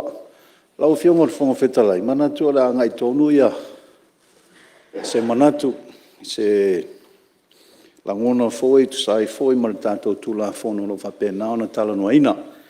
E lua vaenga ia, e fia watu ai foi se sao nei sui, o le vaenga mua. Ia whaftai o leo manino mamalama, nei tū malo, ia e le tūlanga o la se ti ai la se ai le tu la fonu mai le simtanga luenga e le pulenga te tonu fo ia lo nei sui o se mere lei fo ia va nga le o le la fe ngai lava le matanga luenga mal pulenga e le la to lava mata fa yo fa tino la le to ia se e le ia la le to ia le ngaluenga e fai e tanga luenga I lua. O la manino lava ma le mata fai oi. La whaatino na tanga luenga leo o le traffic, ia, a misi le laisene ino tāwale, e le pūlenga o whelawa inga. O le tua lalo, lawa whionga, e fia vatu le whionga minista, ia la whia ngai ma le. Ia misi whalmtanga luenga, whia ngai ma le laisene ino o tāwale, ia misi foi laisene o tangata av tāwale. O le se awala e mawhai e ona pui ia tā vale ia whaatau I tua, e leo whaatau a mai kātilas, au tā vale leo whaatau mai tua. Ia pui ai e ona le, o le stala I tā vale, ma le o le asauni e whaatau mai tā vale, o le winga whamtalanga, ona o le sau tutono tātou tūla fono, e le tūlanga lea. Ia e tā pena e le o le stala I tā vale, le tusi, au se tua lalo, pe ma whai ona whai le tātou pūlenga. Se standard format, whawhaingo fia ai, ona wa iei me o tutupu lau whiongan minsta ma le mtanga ruenga, whaile whea ngai tua, a watu le tupe ma whai mai, ia lela a watu le tusi, whamauni ei le vaenga lea, iei me ta o le whatamala, lua vai aso ere i o le stala tā vale, e sui ei le transfer ei le ownership, ia e la ver tā vale, ia wa afia I lola ia ma, vaenga o mai e lua, peo se tu alalo lea, pe mawhai ona tanga I le pūlenga, la whea ngai foi malenga luenga. I se awala e mawhai e ona alua ia I le transaction lea, ai le I avesel tā vale, I whātau le whātau mai tua, tangata taito tasi. Lau whionga ia e fia whai u se whamtalanga. Wha leo ai se whaftai le whionga ministao, o leo ma whalpuipui a misi mtanga luenga, la tau ia sa whea ngai foi ma lea ngā luenga, wha malo whaftai mo le ngā luenga. Ia wa sa o tu foi uta, ia tono ia tau sanga o whea ngai foi, ia le tau mtanga luenga ma le laisene ino tāware, e le whaingo fie tau ngā luenga, wha malo whaftai, ai siri o no wha malo ma o whaftai, I le wha ma avenga lea sa e au maia, ia mo le mamalo le atunu, le 2% lea sa to e sea mai, ia e le tongina, ia o le laisene ino tā vale, ia le tua lalo wa lela se e nei le mta ngā luenga, o ngā luenga te tele, ia po pūlenga o whelawa inga. Ia, o nei vai tau o lo tātou iai, ia e leo, lilo voi le sira whanga le tātou malo, ia e tūlanga o lo iei le tātou tamau a inga, e misi le lalolangi atoa, ia e le isa whaina, e toi whaupopo, e se si 2%. I le toi sea mai o laisene ino tā vale, ia lau whionga re whawhetalai, whawhetai mo le awanoa, manuia tele tātou whono. Alo, sao noa, lau whionga le, whi mo whautalanga. Si tūlai me lau whionga le minsta o ngālo. Ia, si vaenga pupula valea pe o na tāua le, sao noa ngā le whionga le, li whaipule I mei o whaatau ngā tā vale I tua. Ia, ok, lo o se mata upo, le au tele ia se whainga fo e whai ele LTA. O ngā mō trading si e whai kua e kau, o ngā mautu i e se tū la whongo whapenga le tātou MCO. Ia mai e lawal tūlanga fo e lea. O le tāpā mua mai ia le tūlanga o se tusi pe a whapeo I o le LTA I le o ngā le tāwale. Ia o ka awira se kupe whaingo fia ngai me wapenga e sao. E kere lawal ka ko whakamala ma I tūranga na o skero o se mata o pua o na tuatu I lalo tradings. E whai se fufuanga wapenga. Ia ai rau whionga ia le tūranga voi e le sao mo ia le 2%. Ia mantua foi o le ngā luanga I kausanga ia ngā ko mai ka ko stimulus package ia ese I takia mai ia lo fina ngalo a ko ngoe e o kulnga ia o ko sisi la ke kilunga pe ko mau pe tai alo va tai no le o manino le tulanga pa fo mai ia se tu lai mai le sui mamalu sanganga number 5 Whaftai lau whionga mo le awanoa o le nei tū malo. Ia, whawhelo ia tui lau whionga te whongwhitalai. Le nei tai au mātungo fie. Apia fo on whawhilo ia tu le fio le fionga te matai Palemene, sui Palemene. Fio fo i le fionga te tai o le tuangai. Ai ngā minsta langolango whapea sui usfono le Palemene. Ai wau tura ia tu e fia whai fo i se sao o le nei tu malo. A tu sa male tu la fono tau whaofi. Wa tau to nei luma o le mamea. Te lofa o le atua malana te usinga. Iau te tonu o le awa mai e ona e te pui lo tātou tae au. Tūranga ai o le a o se sa o loa e tusa ma sea manato le nei tū malo e tusa ma le tūra fono tau whaofi. Muri alea nganga whaafitai, whaarongolongo fo i ma le tutoa. I folasanga sui mamalu le Palemene le nei tae au. Whapea fo i le aso nafi. Ona mua i leo se langona mau te tonu fo. Ua matango fie me uma ua. Tofu sao i ai ia whaipule o le maota. Whaenga mua e tusa ma tū la fono. Tau whaofi o le liwi nātu o ngā luenga. Sai a ao le malo. Ia langona le nganga whaafitai. Matango fie langrongo ina le matu le nei sui. Le suinga e peo na iai. O le vaenga mua e sido na fia iai. Ona ua whawhaingo fia fo i le matu whai tū. Ona o le nofuanga o lea ua iai walata la tātu ia i le matu i tū malo. La lea whaina pea la li tū a ana malisi tū watu le oio. O ano a maa malisi vaenga lea. Tue tau a au mai i le mea o lo pasiea tātu tā vale. Le vaenga mua le fia iai lo matou i tū malo. Vaenga lo na lua e peo na tā ua i le. Aso nafi le fionga ni minsta o leo. O le tu ina atu. O le malusianga. E mawhai ai e leo o na whaatino. Nisi o vaenga e peo na tā ua. E nisi o sui le aso nafi. Ina ia ona o le to tele o avita vale. E le o lato walo ia. Nai vaenga e pe ona tuina atu. O le wha leo te tele o la au. Vaenga o lo wha popo i ta vale whiwa. Pe o nai vaenga ia na langalanga i le aso nafi. Ai ona e le i malama lo usui pe moni le saunuanga. Ale minsta o leo. Ona o lo whaatali se malusianga. E vatu e Palemene. E mwhai ai e leo ona fo ia lea whawhita audi. Te tonu ro sui. A whai e whaamalusia lea vaenga. Matu ina atu le malusianga i leo. E mwhai ai ona vatu lol ta vale wa leo sta ia. Ave lol whale leo. Ma ave ese loa. Ia pei lava o se malusianga o tangata e whea awea ia marijuana ma aisa. Teimea e mawai a vese loa. Ai natu a whai e whatau nuu uri wha moe lea. Pe tolu ata vale a vese la au e leo a mata loa ona le te whaia. Whapea fhoi i nai vaenga e peo na tā ua nei fhoi i saunuanga an minsta lango vaenga o ngā luenga tele ma. Ona o vaenga ia, te tonu ta vale, ai paku whawhupa. Te langona a whamalusia le vaenga lea e vaenga leo. Ia, ona maua fwoi leo se toa. Ia mawhile mua i whina ngalo o lea tunuu.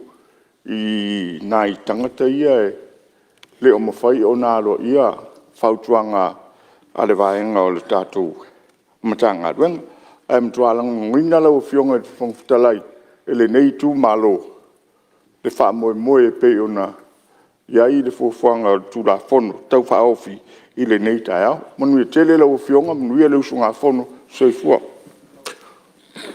Ya, alo, whaftai, alo mole saunuanga, ia le fuafuanga le fionga le minsta.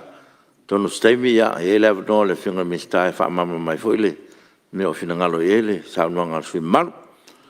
Ia, wien manatu o leo tātou tonu tātou taimi o tātou malo longa, masani o tae ao. Ia, ua Fasisilatu o la fatate esne ngā ruenga whanau ia mo le tātou malolonga masani o tai au.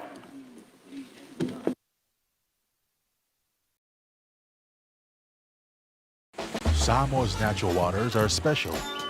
Something goes in there, comes out different. Natural Samoa water, the taste of nature in a bottle. Tiafau Samoa, I'm Jack Laban. For any competition, I'm all about speed, skills, culture, and of course, my Texas. Wa'ua leo.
O te whasisilatu ua, te amtelia ne te manga whanau au whaitu la whanu. Manatu ua, sa i alo le tali ngā sua ma le tutenga alpa i o Palemene.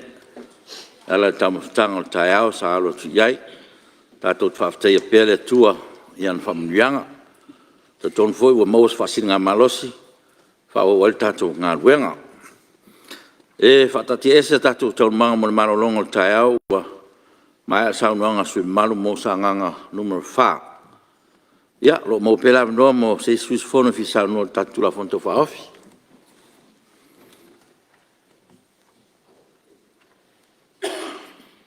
Ia, se tu lai mai le sui malu mai faleata numero tas. Ia, whaftai lau o whiunga mole, never know. O hui nei sui fono e watu e fui se. Ngā awhai. Sai fui matula fongo o tano inga nei tai au. Ia e moni sau noanga. Wa tali sua nei tai au. Ia sau e alos fui swa marostino wara o whiunga. Ia whape fui le. Whiunga tumai tai Palemene. Ia moni lenga whatai lau whiunga male fisor fono mo tapinanga. Ia e whatalo whatu fui lau whiunga nei tai au. Whape fui le. Whiunga tumai tai Palemene. Ia mesio le. Malu sui fono ni tai au kapi mista kabineta ia mes fo lai tu malu ia fatalo fat fo i au lungo mtanga luenga utatu mafuta ni tai au malo sui fu manbia ia watu fo se manatu sai fo matula fono tono inga ni tai au ni sui fono sa o so ni tai au il mato misaho le masani faveao sa un gaile tu fai tau fio ngai apatele pe mai na usawe a mai de tula fondo au te sawe tale pe tula fondo usawe fa le lei tula fondo ia e pe la lo tu ia tu ni tai au e fa winga no la tula ia tu ia o te risau e fatu ese tulafon no usau e lango o tula ia tu lango ma sa pai tulafon e pa le na nai rotunga afa fo ie o te wino tulafon o le tulanga tulafon o lo tatou tano ina le taia ia pe foninga me toru avaenga O le vaenga mua o le tuuina mai nei le sipito, o mai nei o i le si vaenga. Lona lua. Ia o le sueina o le laisendo o tangata whafueina ta vale. Toru. Ia o le suenga o le marosi anga o ta vale po le ale to ina marosi la ia ta vale. Fitness ta vale. Pia waenga ngai tolu o le anga i e tato la fono le tai au. Ia e watu e fola sa u waenga e tu sai fo mo te unga tili o tu la fono. I tu langa la vole i mo meo o e o lo su e le sene fia mo se le sene a veina ta vale. E ia se waenga o te fia a watuina i le tu langa le o le maalosi o tangata o lo aveina ta vale ia mo ia lo ia le tulanga i tausanga e mo wale sene av ta vale a o le taimi foi la le e ia le tauna na titilo ho ia tanga luenga i le tulanga fo le lo tausanga o le matua o le av ta vale o le to nga ia to tango foi uli o ta vale i wa tasina va en o le tele na tu poi fa la lave lungo o tele ia pes fate ta ina le la o tau vatua nei tai au. I le aso na fino uso tu te whatau se whaloloa o le tasu whaloloa i le mato pitonu. E so muri atu ta vale le stoi ina e aluna la aliliu e alu. O la lai tu e ki wei nei ta vale lai mai lunga le awartele. Ala fo so muri mai ta vale le stoi ina e sau e alu fo. O fiula le to ina le tua e na mo moso le muri e fai e le puor ta vale. Ala ya so muri me ta vale to inga le sa wa so at pito i lumor ta vale to ina le ki wei na yo. Ya ko me la utu. Wa la ver ta vale to ina le a o sa lo foi ta long ai mo male tala. O to ina le so ata vale. E mo to atu tuli ata linga o le lo longa sembea.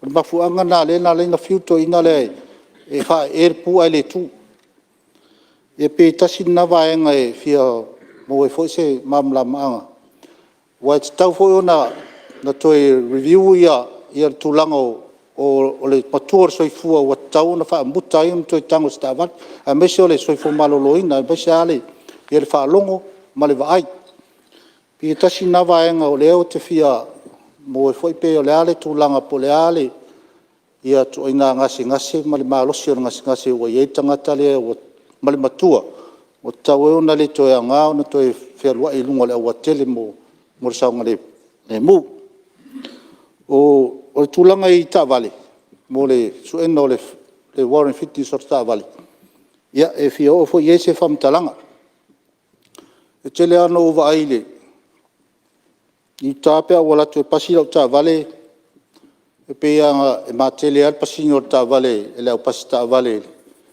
il ta off ta vale o mori o ta vale o le pu ta vale o sor tim ya ma fusi pa o mai si vaenga ai le yo o a ia le su enga ale insinia le su e ia te pota vale ile lo lotto o le tu ainga ma losi male to inga saunga le mu o ye ta vale e te langolango ina le finalo le mista pe ona sauno e anafi mista le ati o le ola o ye nei ni lato fetunga inga manisi e ata mai mea tau insinia e tu ina atu ai ia tu lesi faenga leo pasino ta vale o no nele tu e fapitua unga fasau sau hamtalanga i meo pasi ala papa a lau pasese e pe ana tu si le fia mo to tanga i mo be pas ia pe ana fa tu pa wana o me le su el ma lo siol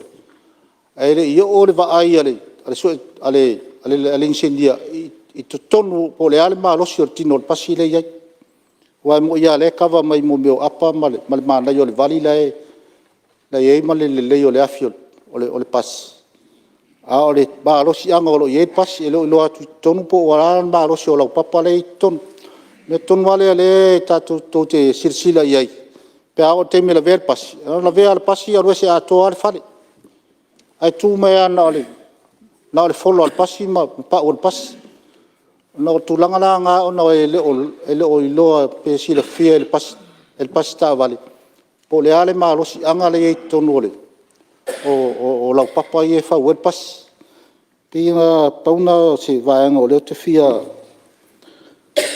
o te fuse la ngona le le malie le suma malu se tot la no le fingol min sta ya ngalwa tele After tele le fingol le mista langa mo la fadia o le tulanga le tatu tula fono te minei e pe ona ia ta ole ia le tulanga fo ele o le helpful le tangata afta vale ia o ia il tatu a tula fono fo e ono sfululoa ia tausanga o le se tangata e watu e pe whafou pe apalai aku se lai senge ia e mana o mia umala tūlanga o ripoti whafoma e le tūlanga na e whamo i lau whionga whangotalai le tā upu leo tā ua i le siaki nao o tā vale mo le lai seneina ia o leua toi whafo i mai ia le vaenga le i le LTA ma o tauto le pokalame le LTA le toi whalele o facilities ia e sa ofo i to sila fo i le mela o e pasieta vale ia te ofo i le tal fe ngai la o i se tulanga fa fo ina o vaenga ia ona fa ia le mele atu ngalu e le sui e sa ina ia mautu ma ato to le ia le sakina e me sala o pasi ma tavala pasela it ma fa lo no via ngal fon fetalai e ma fa lo after tu le tu ai ya sa no lo no le ta pole fie mose fa mama la maka o le sa ta ua le tu la fono le a usielo le ona su tau sanga mai male o li porti fo mai ma tu la pe le fisi e fa mole lo fo mista la ho le ngol tu la fono le ono te lo tu la fono va pena ma fa lo ro fiongo le tu la fono fa tonton fa stai e o fiongo al fon vitali o le ngol tu la fono lo fia mo si o tango su e i le disi ma tu la fono ia le ia o te fia ba ma le fa fo ba le tu no ia o le tau no si le fia me ia o le ama ta ua le ta tu fono o le taimi o le suio o fale ata numero tas e le tala no ma su fale ata numero tas in tu la fono tu lai mai lau fiongo su fale ata numero ya e muli lau fiongo le fong fitarai o fala ve lava tere sui e lo taimi ai pe wala nga ta ua ia tulanga le ile soifu malolo ina mare matua o tau wha muta le ia ngai tanga te o matua ia ona wale mele ia na expire la wala sene ia to la to fa fo ia e o lesi mea ngai tau tiro ia ele ofisa na ia tau na va i tanga tale al watu o le ale matua lo malang sila ia o tau lo na to e faisa su enga fo na le i le soifu malolo ina ia o tulanga fo i pe ona u ta ua ia le malosi o mon o ta vale ia wa e moni ele so no na la fionga mista o le wa matona titilo na o mo o private sector fo ai tangata e ila to mai fa to mo pasino ta vale ia so soni na luenga le wa le tele o la titilo e singo ta vale ia i tunu mau ia e matua silingi ia lunga ta vale e matua su e uma ia la lo ta vale po malo si uma ia la lo pito la lo ta vale ia me sai e me nai e fa mau pa wa lu e fo na le pa po mo me po join me pena pe o le me na wa le na va tu se lo ngona tu langa re na ia mau tu ia equipment me fa nai e le atia ia na ia mau le ia le malasi anga o ta vale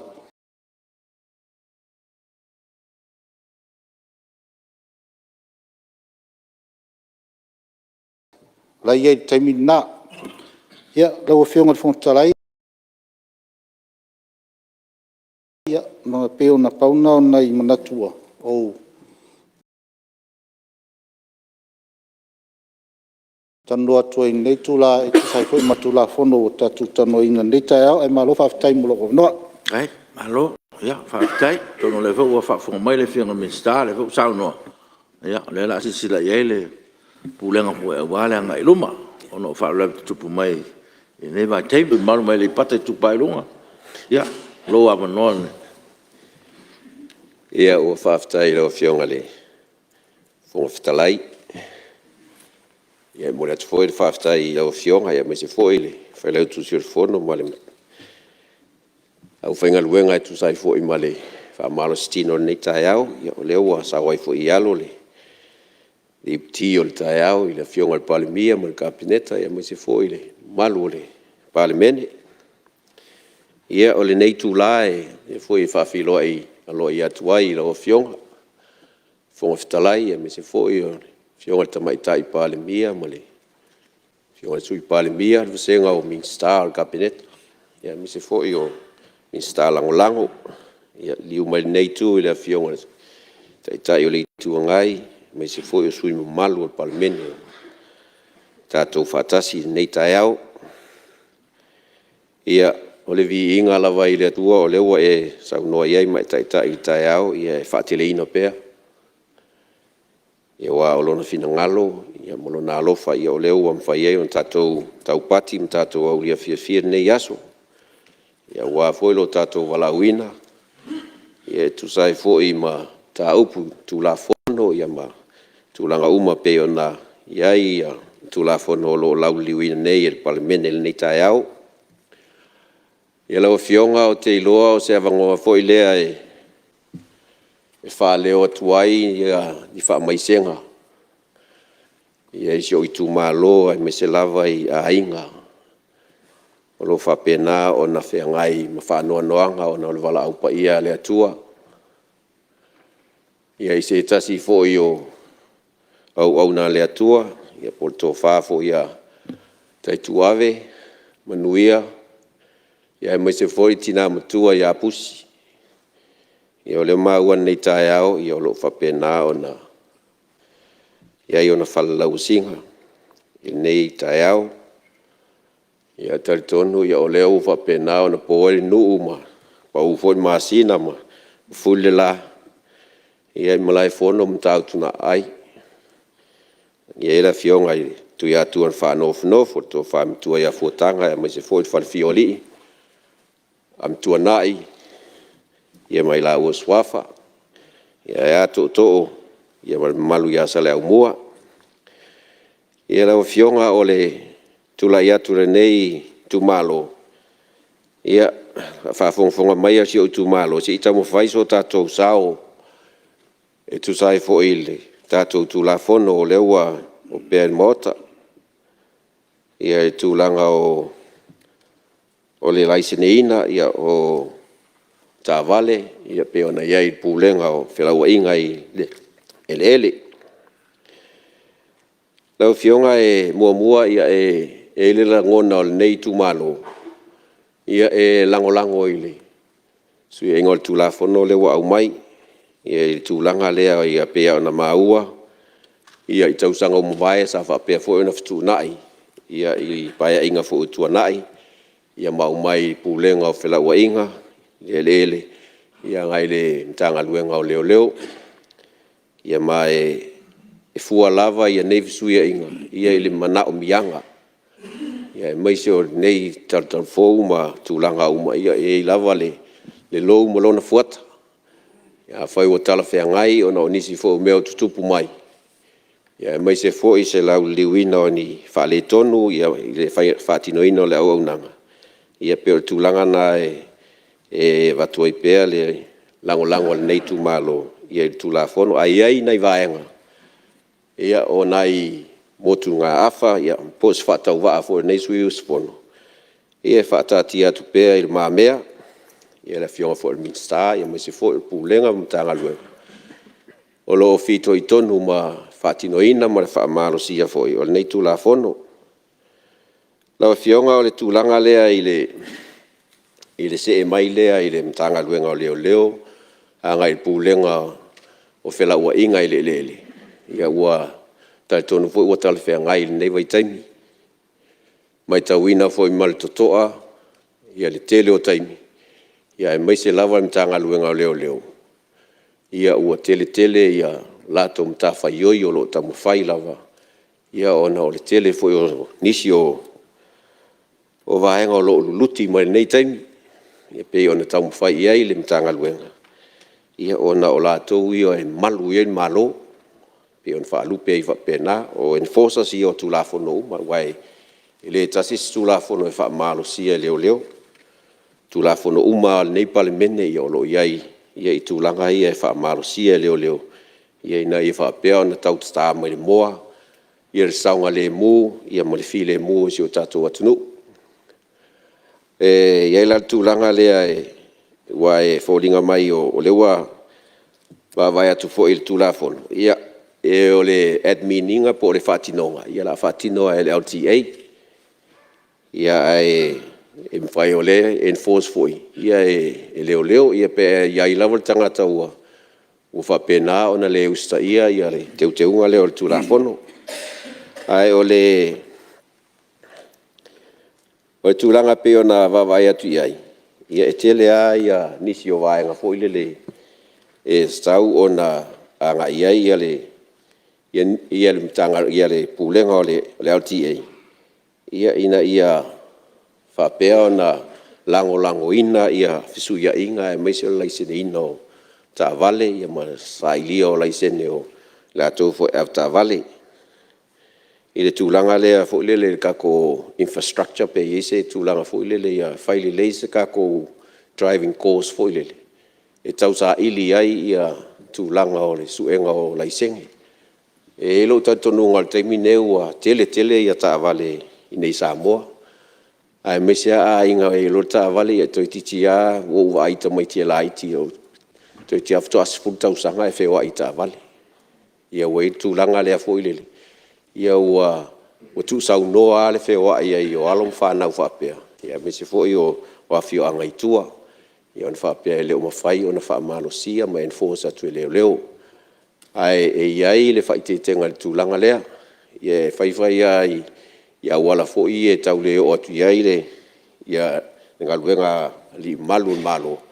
Ia e altaime o mai au o mai taulanga me o lo pisi ai. Ia ona tupuai leo nisi o whalawelawe.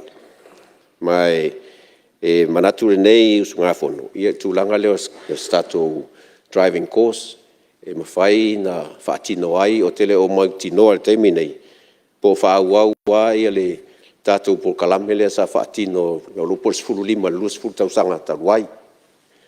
A o pule ai le vaenga lea ia traffic ia le afionga ia tupola, misi tupola.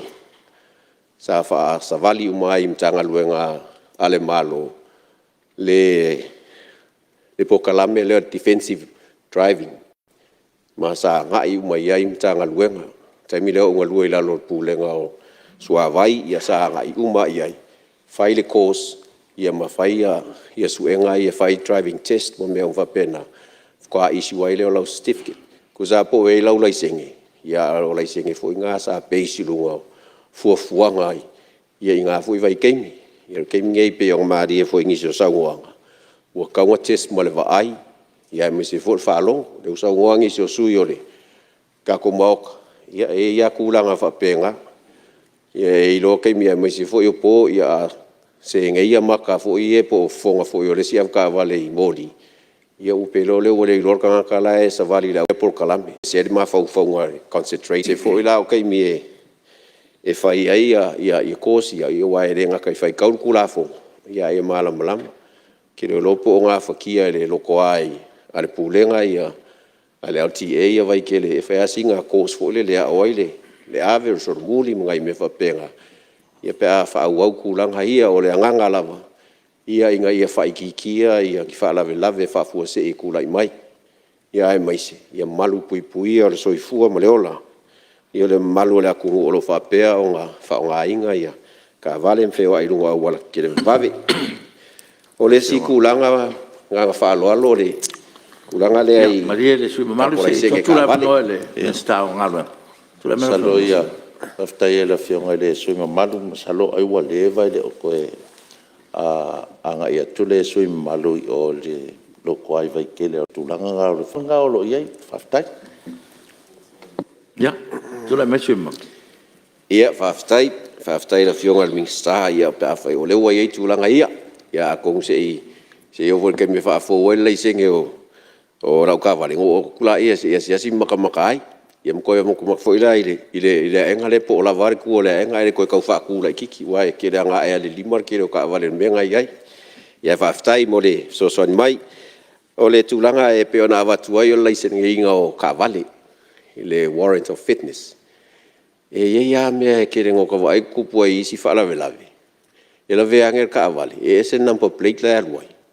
ese cosa ko nga me fo ka vale o la wo fit la wo issue ye le number plate mo le sticker ya o lo nga fe lo ali po mu vo nga kala ma number plate ya alwe ko pe fe au ya la ve mai lo ya se i makai kuange po la se kulanga e fai kiki ai le kulanga wai ya ka vale fa pe nga fo le e pe nga se me ka mo pase se ai lunga la workele ai ya ko se me fo makai ku i da fo i poloka ma sa ilinga malo e fai ki ai kulanga ia o mea o lai kupu e pe fo yo nga sa ngoangi so sui e ka vale fo i ka ke kau alo ku mo la wala ke kele mai opa ya me se fo kulanga o speaker fo i a ku ngi se ka vale fa pe nga fa lo ngo lulu ka vale ka ke o fo ka ka lai ko kongu mali ya e o ai la ka vale o lai pe di mami kai lu maku a fa fo la ka u lulu ako ya e o ia se kulanga o nga fa ngai ya se me kaunga makai ku fa le fo iangi ngai kula fo fa kong we lim kai ngai kulang fa pe wangi ke ua o so ku kaf ska vale se ko inga po se lo makua ia o so ai se mai fa ku makulanga o fa pe nga o le o ke le o la awia o le si kulanga fa mo mole ya kong we le o afia i la lo kula fo nga se me ka wala ko i se ku wala le ngai ku malo ia ka ko wala o le ka ua ingisio sui o mo kangi ia ka ko fa paku ia e pe o ngai ia ki e ma ngai va veao ma fa kasi mai la fionga le i sui Palemene ia ka vai fo ma ngai ia ka ko wala ia u fiorolo fo ngai paku la ia ai nga o si kulanga fo ko mai ka winga le nga ile o mai vale ia o ko afal me fo kuri kai mo va ia mo se fo va ala ri se vai 2 minutos sui nga fa popo ka ki au pe nga mo le vongo ia pe ngai kiu ngor ka ko wala fo lo ma ngai ar mo mo kula ngo ia me se ape o ka uangi si o pasi e ku mo le wala la fo o ma sign ia pa stop me fa pe ai ka ngai ka ko passing lane fo ile ngai av ka vale ma ku ile mo fa la ko nga o ilu wale fa ka pula le ko ngai la ko ka wale e ke fiu e su ese avango ai pasi ai ia ngola fo e pisi mai le sileng ai manga ia i vai mere ko amu ai pui pa ia ngai sa o fa penga ia fai singa extra lane fo le passing lane e ka mo fai nga ku kikia ia ngai ka vale ia wale o kele mai ka o fo o le ale kula fo ngo e mori ai fo ka pe ale mu kele pe fia ia fo kilomika le kula pe ai ko le wa ia ai se fo mori pe a over kele fo itsa sa ia pe yo ngai kulanga ia fo le ava ko nga ia ile ma mea ia ngai mo ku afa ia ngai kumalo ia wale la uliu ngal ka ko kula fo ia mai se fo ile fa po mo sa ngale mu ia le malu le ku mai se fo ila ko fa nga ia wala ia ka vale lunga ka ko war kele ia ma nga fa lo fionga fa aftai a lo sa no lo fionga su malu ya il mai tawa ia no fo ia e tanga tasilava sa noanga ma ia e pe le nganga na il mai tawa no fo ia te tonu fo wa la uliwina ne tu la fono telefo sa noanga su malu ia e lava tau se fo ile tatu tu la fono to fa ofi ia mele ia wa mai sa noanga tatu su malu Ia tapala o fionga minsta mo sau nanga fa mamma me foi nisi o tu na langa nga fina ngalo sumar lo fionga minsta. Aftai tele o fionga fon fitalai mo le amno. Tali atu foi nai silin fa manga o ta puna nga sumar. Mo le atu fa aftai tele sumar umana. Sau no ile tu la fono fa di foi manatu. Tulanga ile fa le atu ile ole. Tu la fono i fa nga ingola awal tabali. Ia malesene no tabali. Ila o mai tau i manatu umana fa lia. E lua va ngale e lifa na ye manatu. Ole va nga momo. Ole saunga le mu. Saunga le mu ole ferma nga yonunga le da wala mo tabali. Saunga le mu o tabali.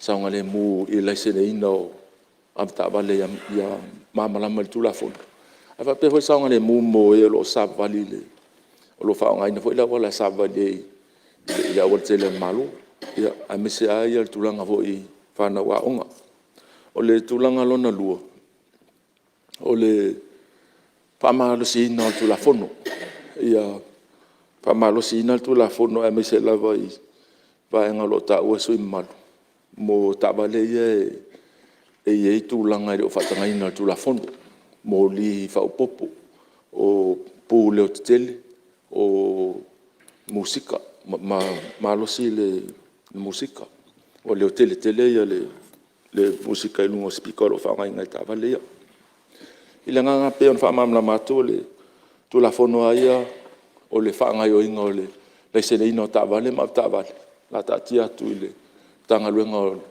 LTA ona la toe nga fatonu a maltulanga le al fa malosina la tu la fon pa malosia tanga luenga leo e pe la ona la nga ma yesu mal ya amata mai le fionga le tai o le tu ngai i telefon ta puna ya la nga e fia ile to titilo i suenga ma onga i suenga mo e lo watu tau sanga mo le laisene ave tabale ai ina ia malama le ia le tanga tolo ala tu mai le laisene ile tulanga tauna ia mal mawulunga tauna ia saunga le mulu ngora wala ia le sa ta wa le fionga le minsta lo i fofonga le tanga lu to titilo le tulanga le swinga o tulanga ile isuenga mo e watu tau sanga mo mo le lato laisene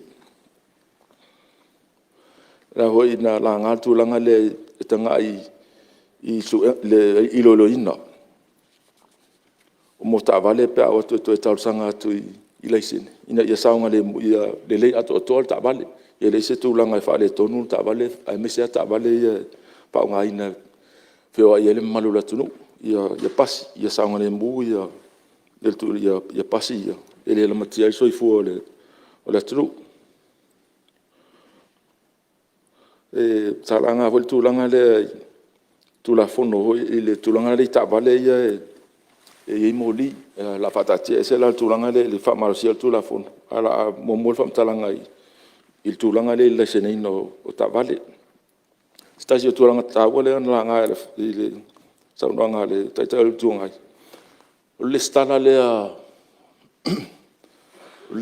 o tabale ai mal le stala le fa nga ile MCO ile stala ia itala fu ia la fa maulungo o ta vale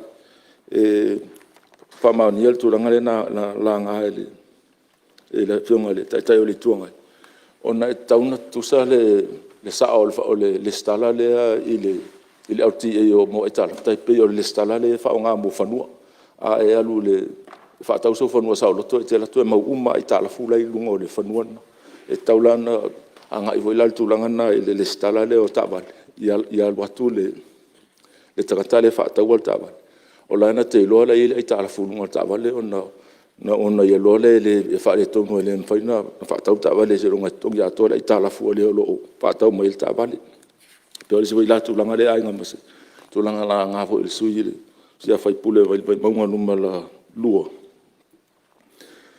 il taimi ho le te fa ta volta vale o al tulanga le ai mauti do e lungo le le stala o ta'avale le itala te lo fora tutunga le ai family e taua fo family no te mile o te ngata le te amai ai le ta'avale o te ngata nga o nga ta'avale le fa tau o ta'avale e se te ngata le stala e se te ngata le te ave il tupi yo na la vele il tulanga le nga ta'avale le mo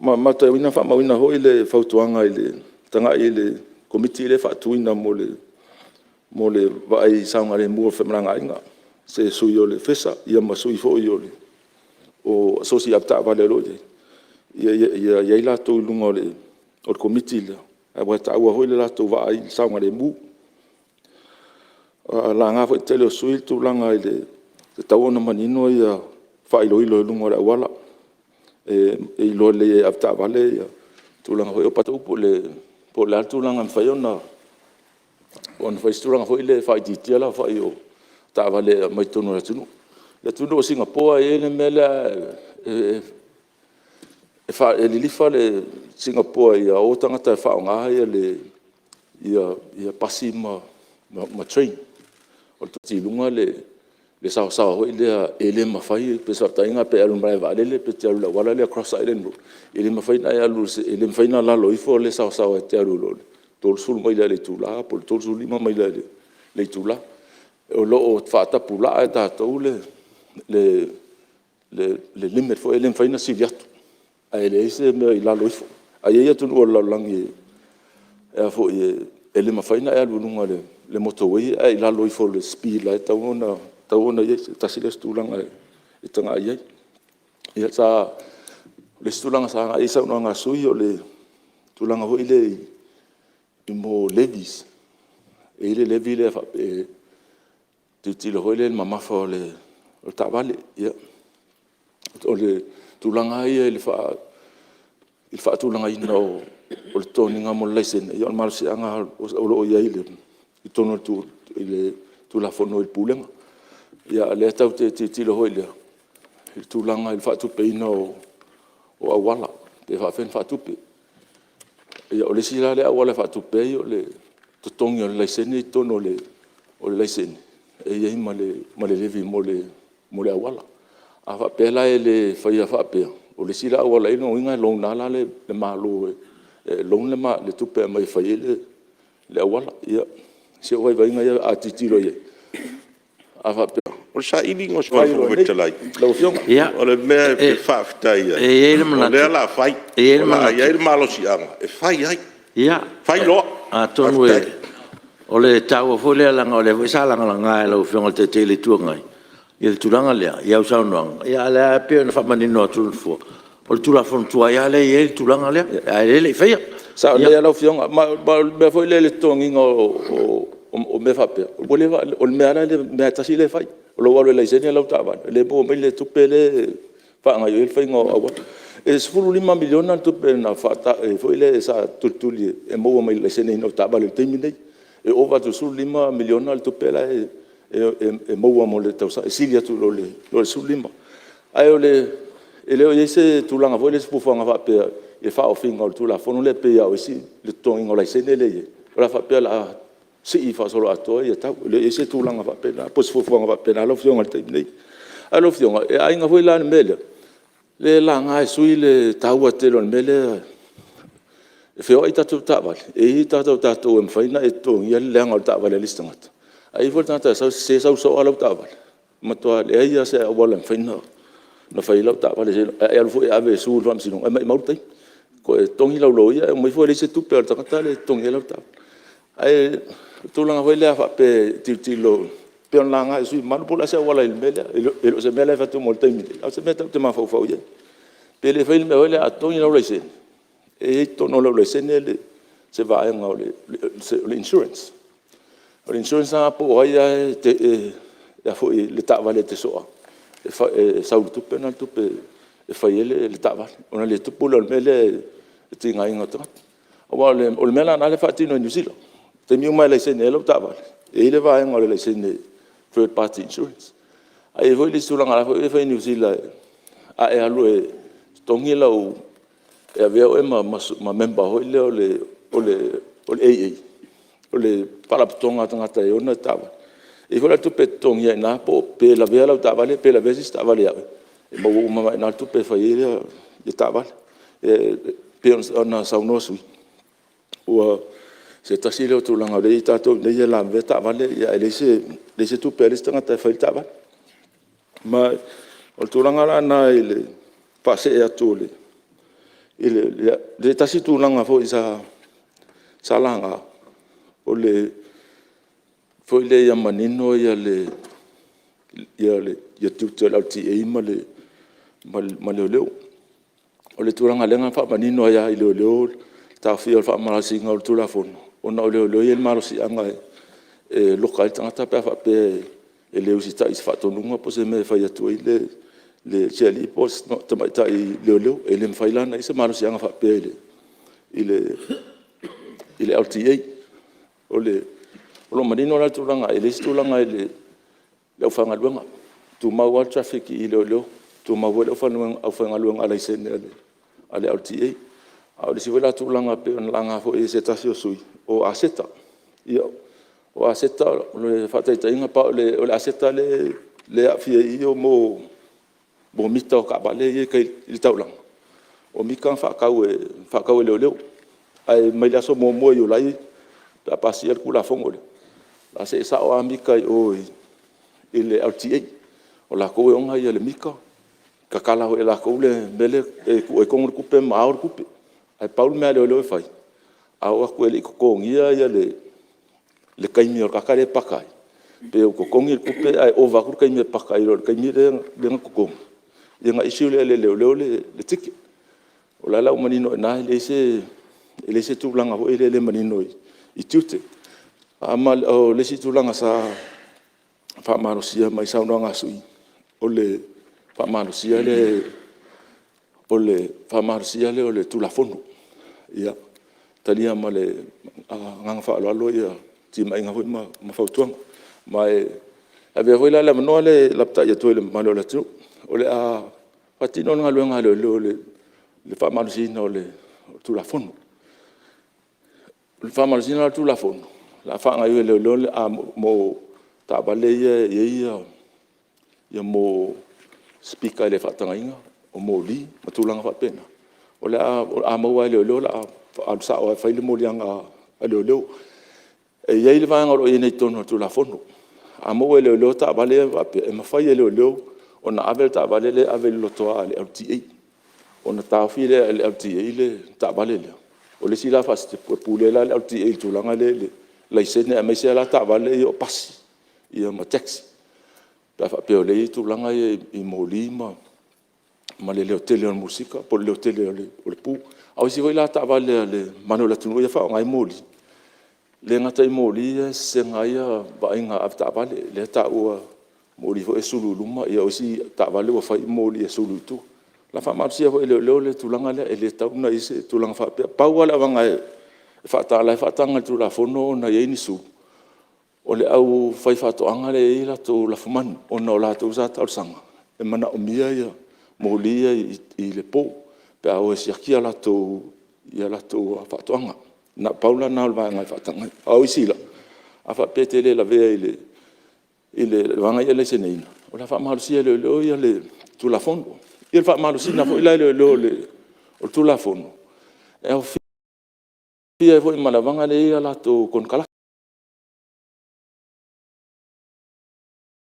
wala to e tau na ila to mori fa ilo te fingo au wala le langu emba e taula na ila to mori va pena ai foi la vanga le elon con kala ala la to fa nga mori e lunga la to tabali afa te vela mo ia tu langa fa marsia ho ele lo tu la fon fa pena foi la fa marsia lo ia tu la fon do intanga luanga malu ona marino na o leo e tauna mu malan bona afa pe o sintana no nga al malu na ele fa nga o to mu malan bona o mu po le lan bona ai le o lanu malu na o leo lava ile la langi e mu malan monga ave ile leo afa pe la ita tanga luanga na o la ia molina lesi ia me mo ele fa tanga ele RTA ona na ye mo li sen al melo lu ai fa lu ya mo wala le o la ye nga fa sala lan tanga lu nga le na ye le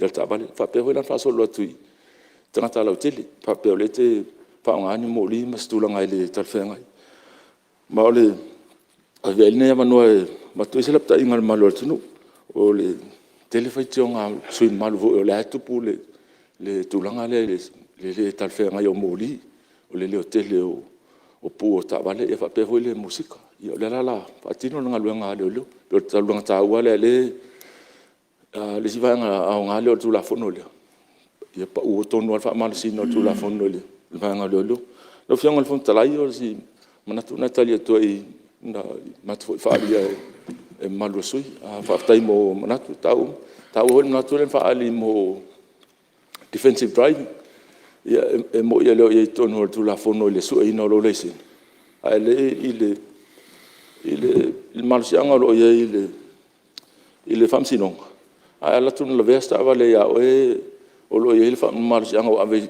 i fam sino ele ma faina to u mbia se le sen afta vale pe te le ya lo fa le defensive driving course ya ma stulanga ho infanti tire pa popo e amisia la vanga ko ile la iti e o tal sanga e fo ye fia mo le sen mo le mo te mo mo e fa eu sam taranga la fionga me mai la nga e sui tau mai fia fa ali fo il termine o la tilo ya le law commission il road traffic ordinance le la ve mai me yeta ta noi le sen le la ta vale ma mo lianga la mo lia ya ta vale ma la ta vale pe ale sta i tu la fono ya fa nga inga la o la ilo le law commission la le road traffic ordinance ta si bonus fu ia ono tu la fon tu ai ala la titilo tu la ngapena la na sui te le sui ngal ta tu la vela titilo tu la fono e a fia ima banatu ia na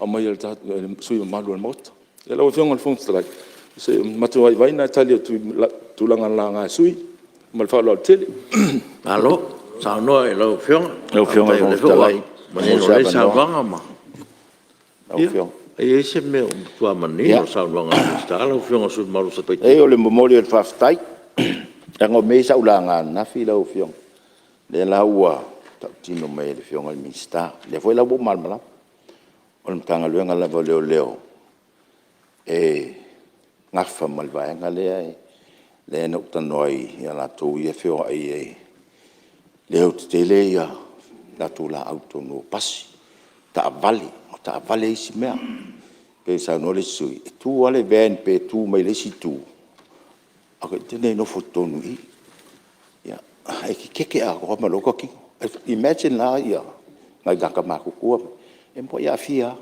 le la wa sa ngo mai le la fa ma los le ko ngoi le i fa ftai la wa fia ma hol merna la tu to dai ma tu na na ol ba nga le mo ri le wa sa no mai po le la fa ma sia yo ele se me o ai pe a fai issue mai el matanga luenga leo i lalo pe coordinate male matanga luenga fatu anga i la to ia e iai ia papovi la popo vai ele va pe si o mai papo vera ro to balimon e fa ngai la sulu nei ia o te lelo wa ele o papovi te le fa ngai a su la va un modi vila foila ai tan so ta i male matanga luenga fatuanga ia avatu application la ela ko lango el tanga lo o fatuanga esa o tanga tale e ele na papo vi mai yo no mea ia ise a lo wa tatu no ta vale nei ia fa pi ia me nei lu ele te tau na fea ai na mai mo ringa i lungo le wala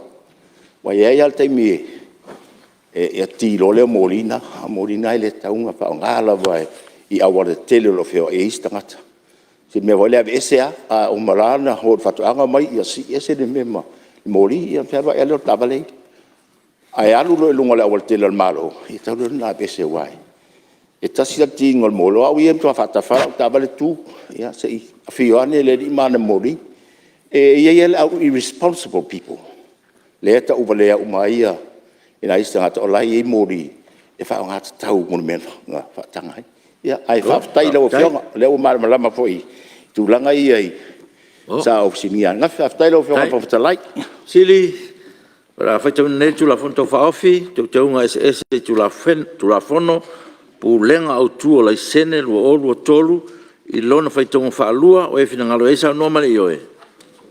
Au ese le ai, ua man malo le yoe.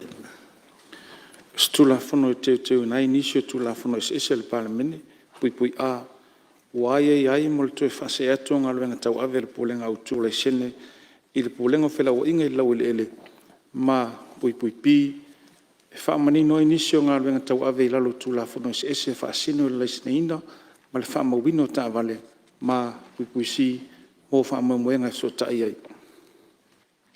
Lua. Tula fono tau whaofi o te unga ese, tula fono pulenga au tu la sene lu o tolu, I lo longa au I ili. Tu sai ma tula fono tu mautasi o wha, a mata le lo longa au I ili foi pulua. Foi pulua, o te wina tula fono pulenga o fela o inga, e lau ele lu o fitu, sili, por haver foi pulua, maenga tula fono o e fina ngaro esa no mali yoe, au ese le ai, ua manu malo le yoe, foi upo tolu, ua teutuina tula fono o malusianga o leo, lua o fitu, sili, por haver foi tolu, maenga tula fono o e fina ngaro esa no mali yoe, au ese le ai, ua manu malo le yoe, foi upo fa, ua teutuina tula fono ta vale fewai, I al tele ta siva ono o. Fiona fono ftalai. Ya, se tulai mai ne, sui malo mai, Ole. no matas. I whafsilia le whai pufale le el tūlanga le o le tofiaino le pule whatonu o le sene. E fia mauala se maanga le sui fwele nale o nei. Po meo se siava no fau le o le a whatino ele. E o le maua na le avatu ai I tu I o. Lai fwoi ai altanga toro iai.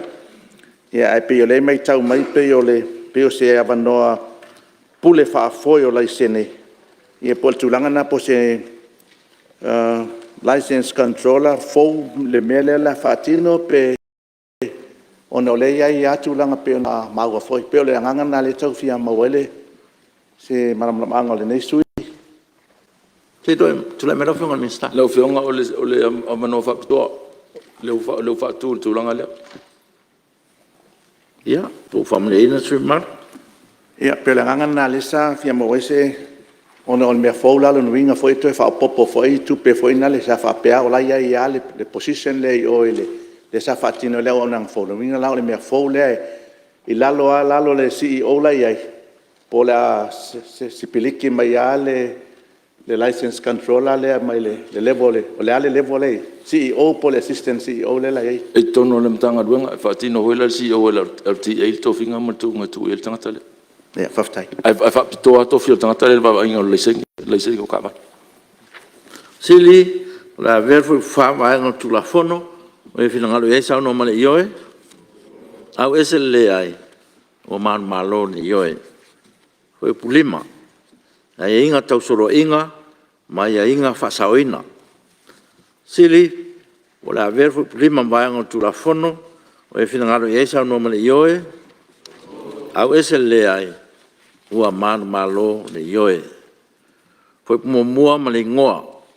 Foi mua I ngō pupu ma le amatanga. I ngoa, tu la fono, te unga ese I tu la fono, pulenga au tua lai sene, lua tolu. Sili, la ver foi mua ma le ngoa, e a vea maenga tu la fono, o e finangalo iaisa no ma le yoe. Au ese le ai, ua man malo le yoe. O te whasisilatu a whangasolo tu la fono to whaofi, te unga ese I tu la fono, pulenga au tua lai sene, lua tolu, e au noa mas te unga. Tolu. Tu la fono to whaofi o te unga ese, tu la fono, pulenga au tua lai sene, lua tolu, whai taunga wha tolu. O te tāpala u whianga minstau leo, whapipui ma tō futa inga. Tailo fionga le fonga talai. Lau fionga le fonga talai o te whaatu le lafo. Ina ia whaitau ina neil tu la fono tau whaofi. Teu teunga ese tu la fono pulenga au tua lai sene lua tolu. E luna whaitaunga whaatolu. Ka lua le fionga o minstau ngā ruenga te tele.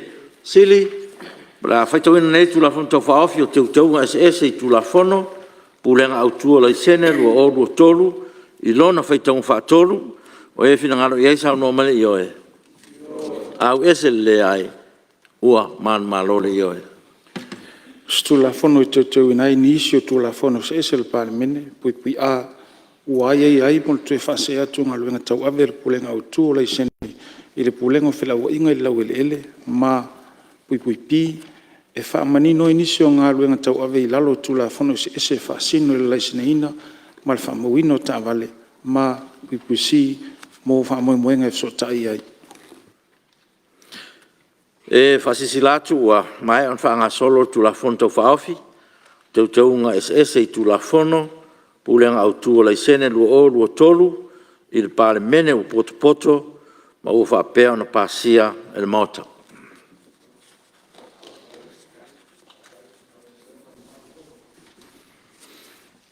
Wha.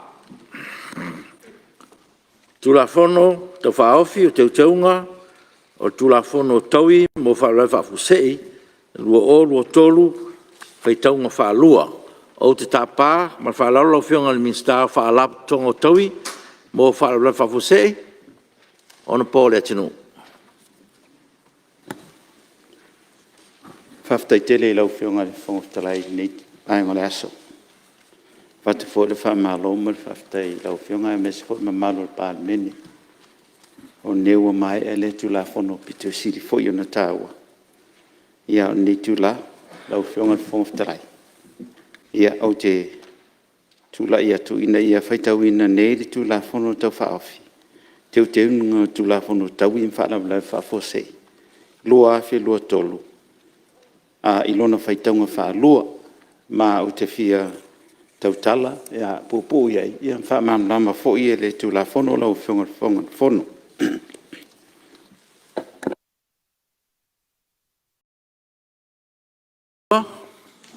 Min staff anga ma whinga whaiva e misfoi min staff leo.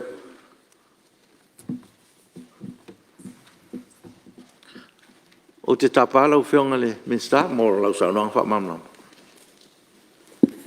Ia e whaftai lava i lau whionga mo le awanoa ne vaenga le tai au. E whaftai fo le tātou Palemene. Ia te tonu o umona tātou whaasoa le neitu la fono. Ia i le aso ngafua. O te tonu fo i ua iese mara manga ale mamalu le Palemene. Ia i ne fo i tu la fono. Ai au na whai atu se whamatalanga e uinga fo i le taun whai mai le matanga luenga fo i po le whaalapu tonga. Whaalapu lave whaafosei e uinga le neitu la fono. Ia e whaingo fia lava lau fionga. Ia e mor sila fia. Ia o le whaalapu tonga o tau in whaalapu lave whaafosei. Ia na amataina pen whaavaina tasi iwa fitu walu. Sa ie te misato e ripio lai tu la fono por tasi iwa walu iwa. O lea la o na whaawau mai ai lava la i o tu la fono sa ie nawai teimi ia se i o manei teimi. Talu mai o na pasia tu la fono teimin whaavai ai. Ia wha lea whai o teuteunga po swinga o tu la fono. O mai e o na pasia le Palemene i nei.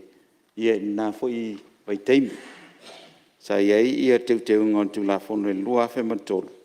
Iai fo teuteunga o tu la fono e lua afe maleiva. Iai teuteunga o tu la fono e lua afe sfulua.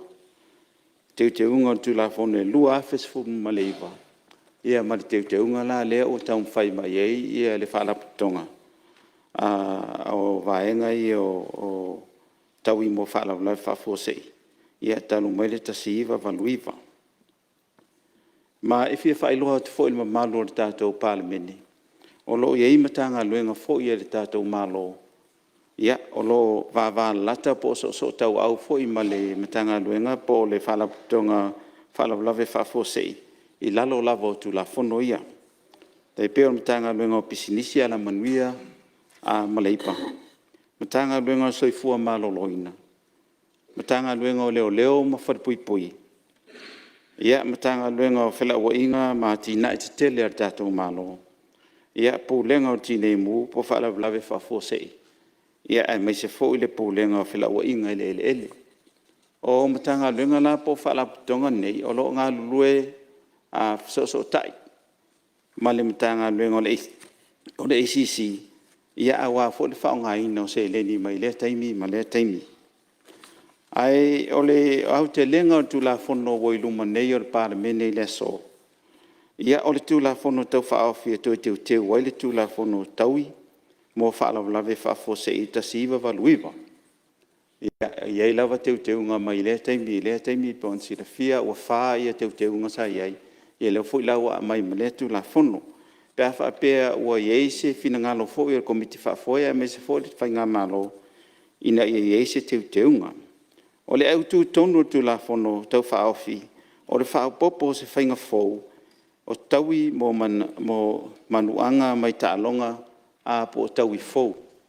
O i lātou ia ua awhia ia o lātou soifua fo ia me se fo ia le tino se itulou. Ia ini manuanga mai tālonga. Ina ia maua ni taui mo tangata tāalo, ua whamanu alia, i so se tālonga o loo re stala i lalo le nei taui fou.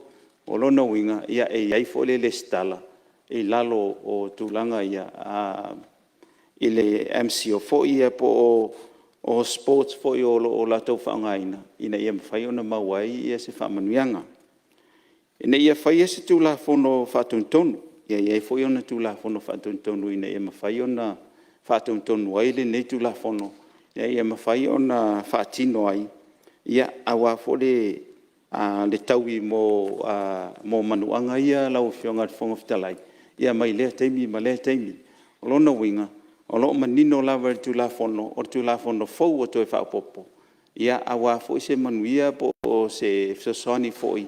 Ia i lātou ua iei manuanga o tālonga ia lau whionga. Ia o te tonu tasi nei tu la fono pito sili na o ngā. Ia ai mai se fo le whaonga ina fo i ni se leni o lo nofo ma le matanga luenga le ACC. Ia ina ia mwhai ona whaasafua tua i tua, ia le tūlanga i whaamanuianga. Ia i lātou o loo mana umia whaamanuianga mai le taimi ma le taimi. Ia lau whionga whongwhitalai. Ia pese au te lenga lea, ai te tonu lea nganga. O le atu ina atu nei tula fono. Ia e komiti Palemene fo ina ia ao ona lau liu iai ia mai loilo fo i. Ia na mai fo lio ina whautuanga tātou Palemene. Ia e watu iei se lātou whaamanuianga. Ia pe hao i le teimi ma le teimi. Ia pe on sila fia. Ia e to iwa sui or komiti leo le a watu iai. Ia e ilo e tula fono. Aolo mau fo i lawa noa i whionga i whaipule. E mwhaifu ona tau tala au atu i komiti Palemene le nei. E watu fo i ein tau whautuanga. Po a fo i nisi whautuanga le lei e mwhai ona tau sila fia. Nei e mwhai ona whau o ise whautuanga mai komiti Palemene. Ia ele to e mai e tono ka o le tātou Palemene. Ia po se whamatalanga lea lau whionga whongwhitalai. Ia manuia lava ia fuafuanga fo o tātou sunga whono nei aso. Whaftai. Alo, whaftai saunoa e lau whionga le minsta, mo le saunoanga marmalama. Le whua whafonga mo le maneno le pa i o le maota. Ia i le whamamoe ma le autu o le tātou tula whono whaofi. Me lea whaftai mo le saunoanga. Ia e moni fo le saunoanga o le la. Tu nātu tātou komiti. Ia mau fo inisi awanoa. Ia ale awanoa nei stasio sui fi saunoa.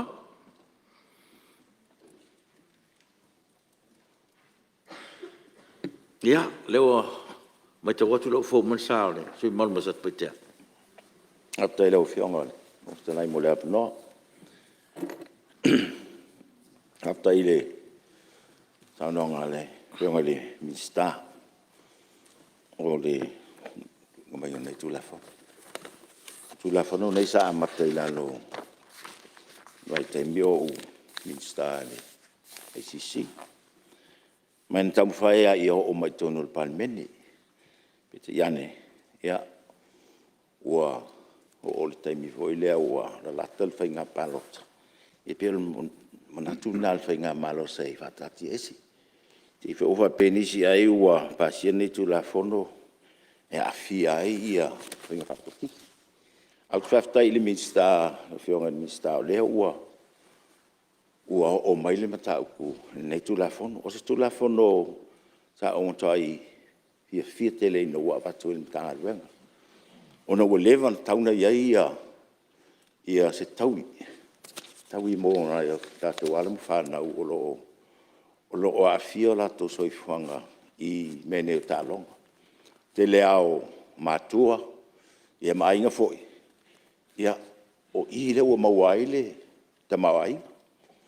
O isi ta maiti la ua tu uai tau ave le o pesiu la to Korea I meo tālonga.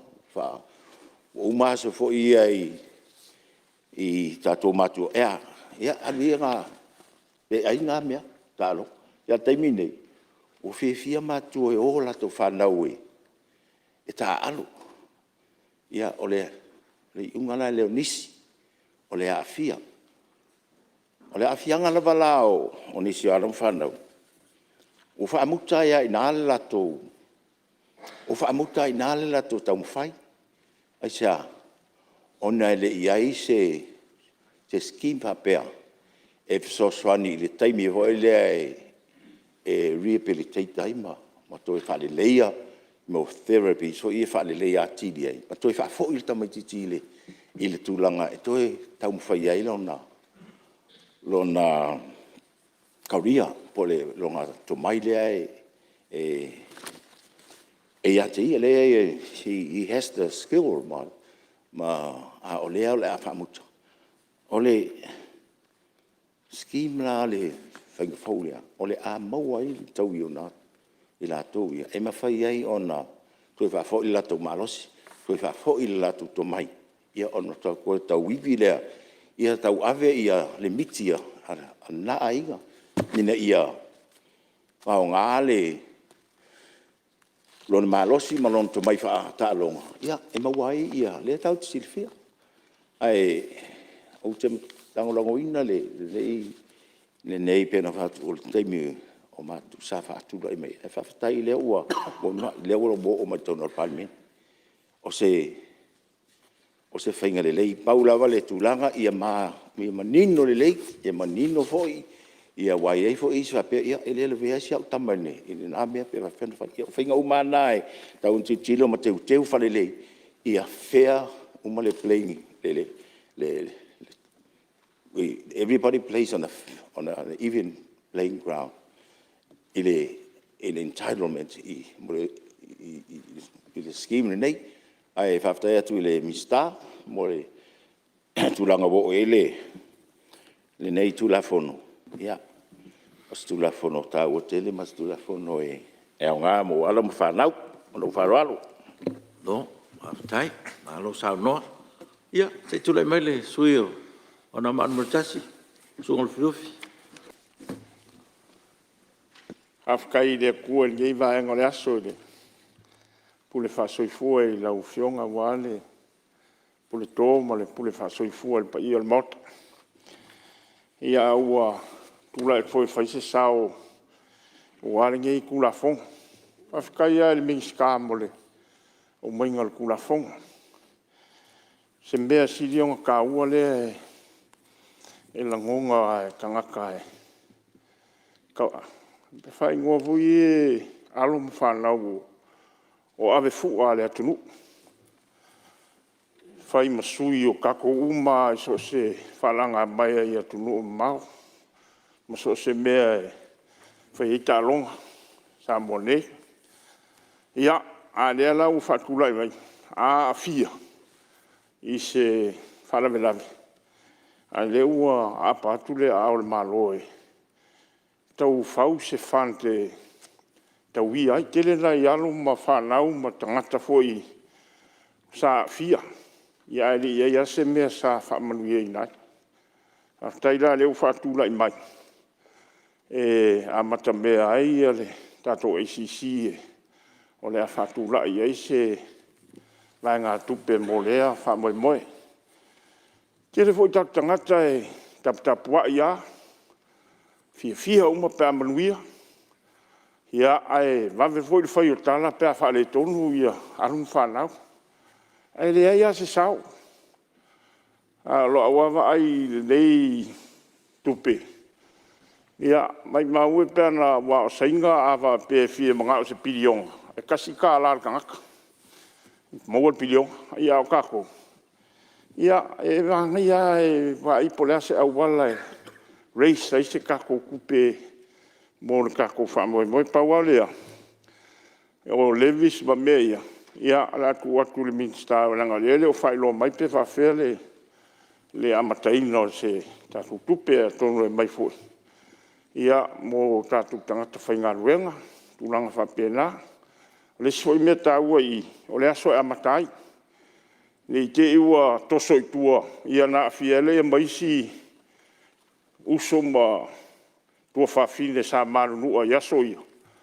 Ia ai tolea se aso e a makail ka ko kula fongole ai lango inga kelele i whamoe moe ngei o isia ua maua i mai tu mau o le tino ia e na fua mai ia ono le tautua ino le atunu e ala i taronga. Ia le mea voile a vele a wanoa. Whaftai ai i alo ma whanau o lo whaua wina pēr le nei tautua. Lea fwoi ua fwoi mai si tato au peo lakapi o au sisi. Ia o nei mea uma. It's all very prone to intrigue. Mea uma nei. Lea ngā mea contact sports ma ua mea mafa.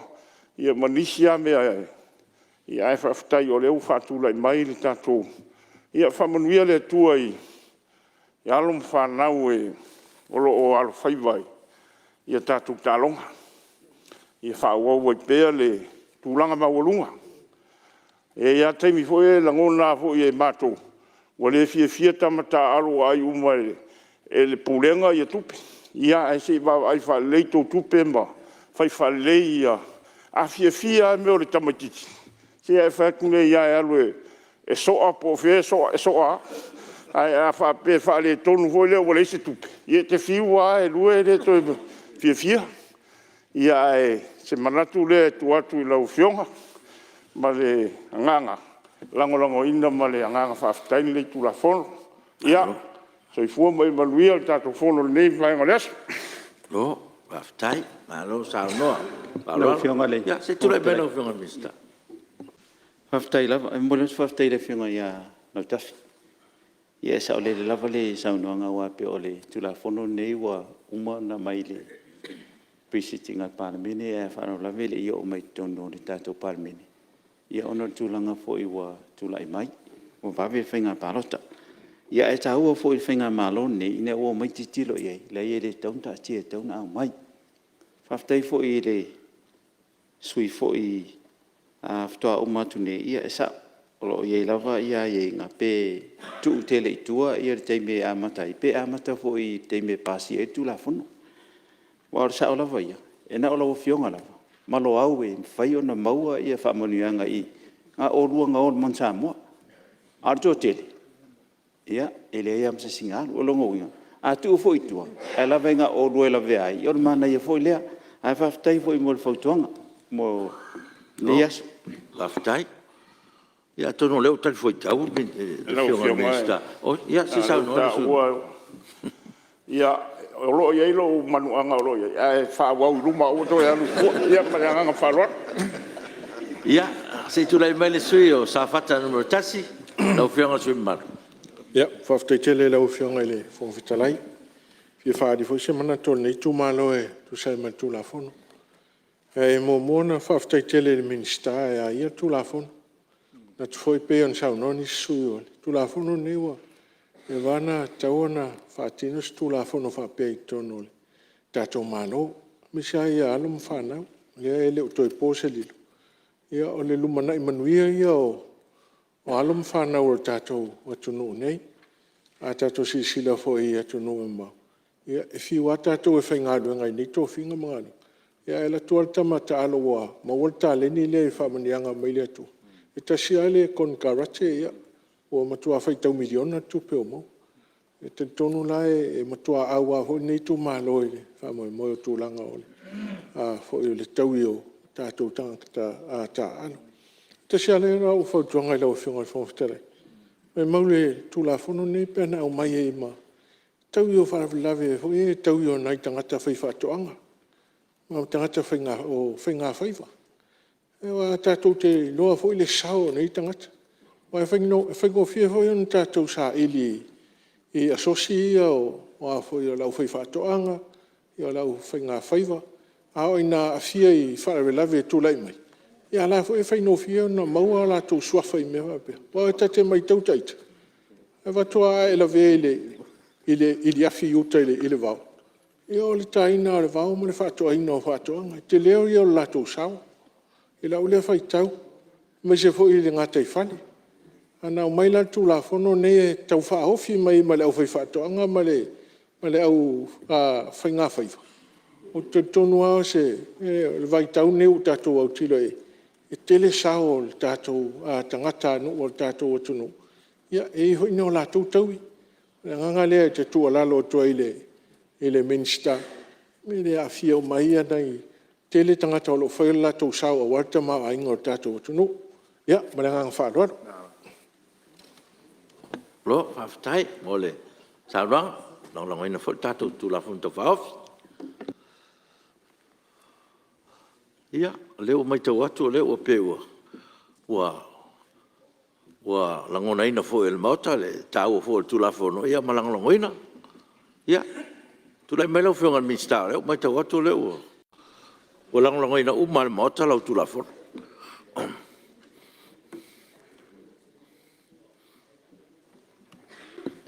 Ia, whaftaila vai lau whiong, lau talia uma ia whautuanga pointu mai. Ia, ponsit fia fo e lau whionga. Ia, o nei whaalapu pitonga. E se marita ua. Ai fo e vāpia pire me au ngā iai. E lea au ngā tele mo iei fo isi tanga ta whainga luenga ponsira fia.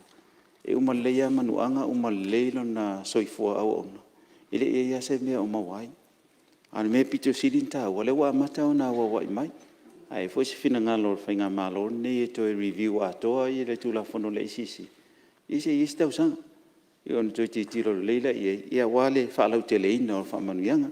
Ia whaftai lava mo tualalo. Ia whaftai fo i mo whautuanga. Man whalau lava whaftai. Sili, po la whaitau ne tula fono tau whaofi. Tau ngol tula fono taui mo whalau whafo se i lua o lua tolu. I lon whaitau whaalua o e whina ngaro e sao nomale i oe. Au ese le ai. Ua man malo le i oe.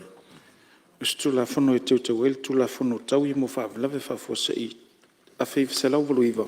Tula fono ma mo whamoemoenga e fsota i ai. Saim tula fono tu mau, o le atu inatu tula fono tau whaofi. Il komiti o le vaenga tau le vāwhea rai mo le ilo lo ina ma toi li poti mai il fono wao i se Fonotaga o Malae. 5. Tula fono tau whaofi o le pepa whaamaonia wha teknolosi i longo fia i tangata Samoa, lua tolu, whaitaunga whaalua. O te tāpā ma le ngang whaalalo lau whionga le minsta le ofisa o i numera whaamawina ona po leota laki la mustele. Haftai mo le avanoa. Lau whionga le whonwhitalai, au te whātu le lafo. Ina e whaitauina nei tu la whon tau whaofi, o le pepa whamaunia wha teknolosi, e longo fia ai tangata Samoa lua tolu, lon whaitaunga whaalua, ma au te fia tautala whamamlama iai. Whaalua, e le whionga le mistao leo, whapipui, ma le toi futa ina.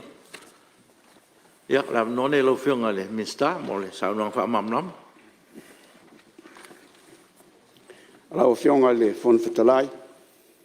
Whawhitai wa maua se te amanoa e whailoa ilo o tau maru le nei tu la whono o whaingoa o tu la whono tau whaofi pepa whamaunia wha teknolosi e loango fia ai tangata Samoa lua tolu.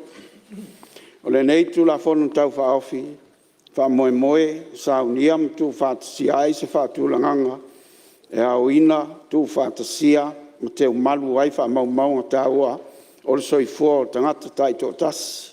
Ina ia mautinoa e malu puipuia au whaunga haina i whamoemoanga e pei o na mo miai.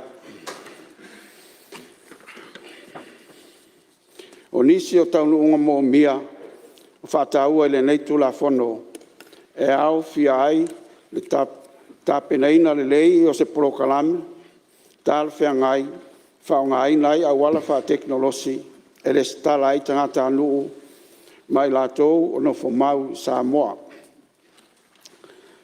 Whapenafo e no saunia se pepa wha maunia wha tu la fono, mo i lātou o le stalaina. Ia, māloa ia wha maunga uma o le stala, wha maunia ai lātou o le stala, tulanga aloa ia o tangata anuu, mai lātou o no whamau Samoa. Lau whionga le whonu whetalai, o le nei ati nae, o le pepa whamau nia wha teknolosi, o le atelelo na sautaua i le atanu.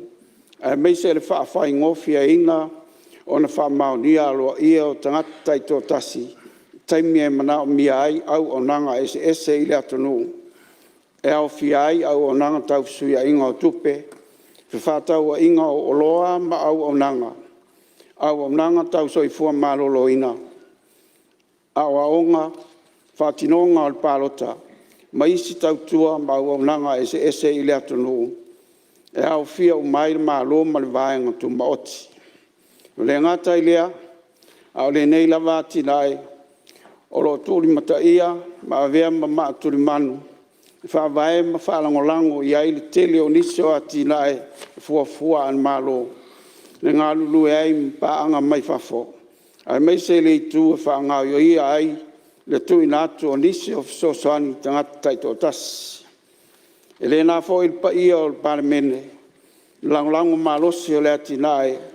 Tui titi ai tupu whaalu. Mole a oina o whaamaumaunga. Whaamatalanga. Tu whaatasi ai whainu mera. Mai loilo aloa ia i le soifuanga lau tele o tangata ma le tamau ainga. Ai meise i taimia no tia ai la tunu tu langa ma ale peo na fia ai la tunu o le COVID sfulwal o sfulwiva. Mai si whaala velave whanatura. La telefoni sao le nei ati nae whamaunia ai o tangata taito tasi no umala ala whanga. Taimia whamatu o aifsosoani al malo. Fa pea fo ia tātou paanga mai fafo, mole manuia lau tele.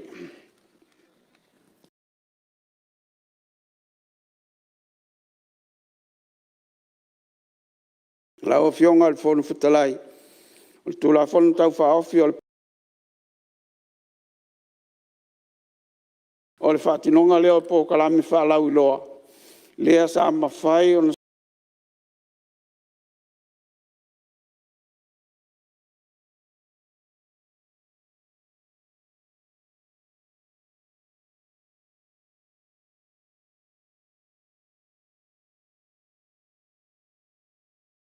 tunu ili fausia o whaingu whawae mta iala mole anga i luma o le tamau ainga mal soifua manuia o tangata uma ai pea foi tu la fono e au fia i soifua o tangata anu lau fionga al fon fitalai wa mai au na pasi aloa ia langoina o le nei tu la fono o le kapeneta ila mai a whaatino ai o loilonga au ili ala fionga lo ye sili malo na ofisa matu ina mai la la tau tus fa maunia o se o tonga tu la fon tau fa ofi o fa tu langa i vaenga ese fulu malona fa tu langa ngai fai upu i ona vaenga ma oti e ona fulu o le fa tu langa o staunu unga wa alo ia fa mau fa ilonga ina ele ofisa lo ye sili il mai ai o feutana inga male ofisa o fanu mera fa mawina la o fionga al fon fitalai tu la fon tau fa ofi ilona tu la iai lo wa mai a foi na uia ta yala ma fa solonga lo ia nga luenga peion fa tu la ngai ta yala o ta penanga o tu la fon tau fa ofi ma o tu ina mai mo le lau liu ina el Palemene mo son finangalo lau fionga al fon tlai ma tawina ro fa wau pea ona fa popon mana onga ina ia fa taunu wina taunu unga mo mia e pe ona fa tu la ia ile ati la e o le pepa fa maunia fa vai e fa usia o le nei tu la fono mo le ngata ai mana onga lava i tonu o malo ma le atonu a o fa pea fo i o tatou paanga sosoani mai fa fo I le whamoemoe e una ia whamaumanga aloa ia, matau o loa, i le whaatinonga ma le mata i tuina o atina e ese, ai maisei au o nanga matau tua, manui ai tangata lau tele. O le whaatupenga o le nea atina e, lo langlango ina il prokalame o le atina e al malo, e peon tu ina mai el whaletupe o lalangi, i lana prokalame ITA lua o, tu sa male 5 miliona tala Amerika, ma olo i lalo le wha malmalunga o le vaanga ma oti o tupe. Tu ina atu male angang wha alo, wha ftai tele lau a fionga le fon fitalai, ma olo wamanoa. Alo, whaafitai. Alo, sao noe lau whiunga minsta, sao noe wha mamlama. Tu sai male tātou tūlafon tau whaofi. Ia, lo maua nai, minute mo stasi sui, fia sao noe, tātou tūlafon tau whaofi.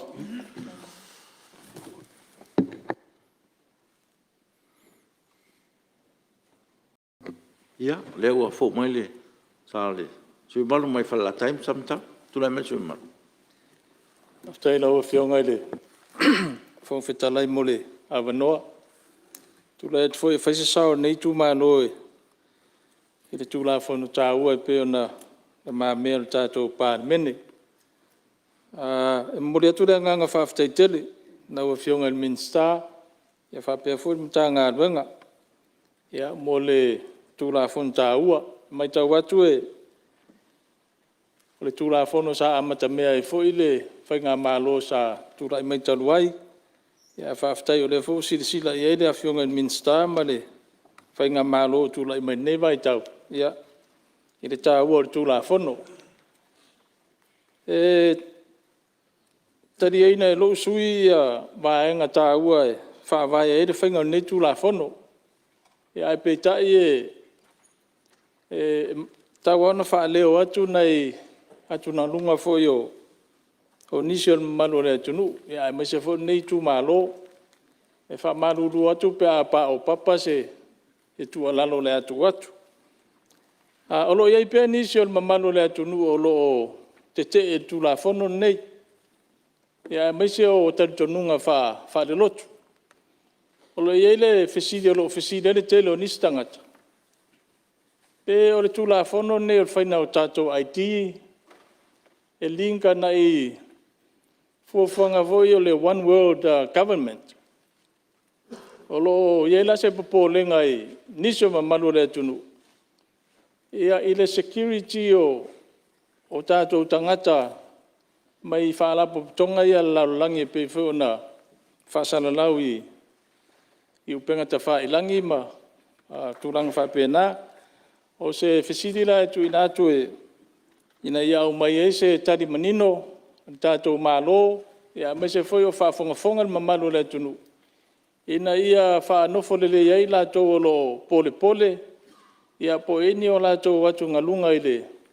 Le nei foi whaamoe tā ua o tātou malo e pēo na whai atu se tala. E langolango ina e lo sui le nei tūla Fonotaga ua. Ia ai le mwhai o na tu i tua ia whautuanga foi matua lalo lo mai nisi o le tunu. Ia manatu le avanoa nei e avatua i lumo le lau a whionga i le. E le minsta man matanga luenga man whainga malo. Ia mana ia le whaamar malama leo nei vaenga ia o lo ia le polenga o nisi o malo le tunu. Ia molo lato nofo sila fia. Ia mare mautinoa fo ia le i whaatino ina nei whaamoe tā ua le malo ma le anganga whaaloalo. Alo, maftai. Alo, sao noa. Tai whai mole. Ia, o le lango ia me se wheo nisi o wheau tā ua o lo mole mau. Ia, tulai me sui o wai maunga numero tas. E mo le ngang whaftai lau whionga le whaftalai mo le avanoa le tu malo. Mo le whaile ngang whaftai min staff o e ona le tu la fono ia me se wheo le whaurulunga le matanga luenga. I le matala whoima tuina mai o tu la fono e tu e mati ai so tātou atunuu e me se whoi whaafengo fiei au au nanga. Langolango ina le nei tu malo tu la fono. Ona o se tasi leo tu langa o walewa ona tauna i ai. E leo pose lelo si o tātou atunuu e tele suafa pe tai whata i lima suafa o tangata. Ai a whape whaatino leo o nanga leo tasi a lo whasino manga po lo aiti. Ia e whaingofia na I loa I oe. Ina e mawhai o na whaingofia le ruatu whalemai o le nampale nā, sau le nupi wha, sau I tanga luenga o man malo. O le anganga fo e fia ele nei sui e pe whatatainga o New Zealand. O New Zealand e tasi ale mei loa ngofia oe po fia e te alu e maua uma oe o le ai au ti nampa. Le nampa le ofisa la fonga e resta la loa uma. O le anganga fia foi la lo sui e te langolango ina ele tūlanga lea.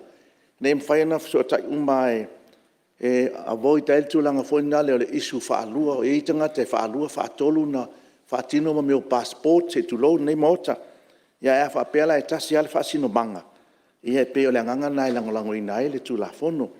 Ai o le polenga lo sui o le malu pui o tūlanga I whaamomonga ma I leo pose lilo I lunga te penga te whailangi sila fo ele nei mota ia e tēne tātou vai atu o sau le ata ia wa se le ata o tangata e tauna e o tu e le ata o lesi ia pe tau whapena e pauana o le puipuinga malu puipuinga o whamomonga o tangata lea le atu inatu ina ia awan ne access mai sesi tūlanga fo lo ia nei la lo langi ia o lo sau asuinga I te tonu pe o tūlanga fo sa ia sa tātou whewai ia ma le cash ia temine ia le usau wau le ia ni na felwa ia mala weka nga le omi toi tonu ia oso mai le leu se mea pe na ia so sole au tafa ne te vai mai se si saul tala fo ina le ai ma se tupu ia tonu ia pe na le saul tele vave o le saunga ai pa o te tala e watu le fionga le minsta ia o fa mo monga ma tulanga le malu pui o fa mo monga tangata ina nei te iwa tato e alu watu le bank ia fa na I tangata ata mai wa a watu ata fix foi na le bank ma ngo ia tu ata me to tino te tonu fa mo monga e pe le nganga nai popole ia ile tu la fono ai a malu puia tu langa fa pena awana I ma fai ona va ai mai pe access mai nisi fa mo monga ta tu watangat ia le nganga na o le soi tu langa to po ia pe o le mau ai e fa na nau I fa mai ia manu matua o le polenga ina ia ile opose lilo I nei o tatou tangata fai mai tonu o na le a mai loa la tūlanga I o le whale mai lena whana nau I nei ia no inga o komeki na Israel ia tūlanga o tangata anu ia ele ai o la tau lena o mai tūlanga ni pemita man be whapena na lena whana nau I nei ele taulana avea o tangata anu o si o tatou atunu lau whianga whangtalai lango ina le nei tū malo ai na o ni tūlanga ina ia malu puia wha mo maunga tangata ia wana I whaina access pen whaina release pen whaina sila iei nisi tangata e o sa whaia mea tō tino le tangata o eile pātua tuanga manuia le Fonotaga lau whianga whangtalai e mesel nei mota Alo, sao noa, whaafatai fo ele so sani mo le tātou tūlafon tō whaofi. Ia, o ieri manatu le fo o leo tātou tonu tātou te malolo mo le tātou osfono nei. Ia, tai o ena, ia, sa ili malosi pa iel mauta. Ia, ua le whauino tātou ngā ruenga. Ia, ua whamalole osfono, o nei aso ile pa iel Palemene mese tātou mauta. O lewa tonu mai tātou te manava mo le osfono. Ia, whamalole on sae ma le whaapalpale ai. Whaafatai fo ile amana ia os whaatonfolau o le whongfitalai. Le una ia o le tātou ngā ruenga. Re alawa se ngā ruenga mo whai on tātou whai ia, whai lea ma vi inga o le tua. Whaafatai Samoa e lau tapo inga. Manu ia lawa le aru whai vo lau Palemene o no lau tatalo.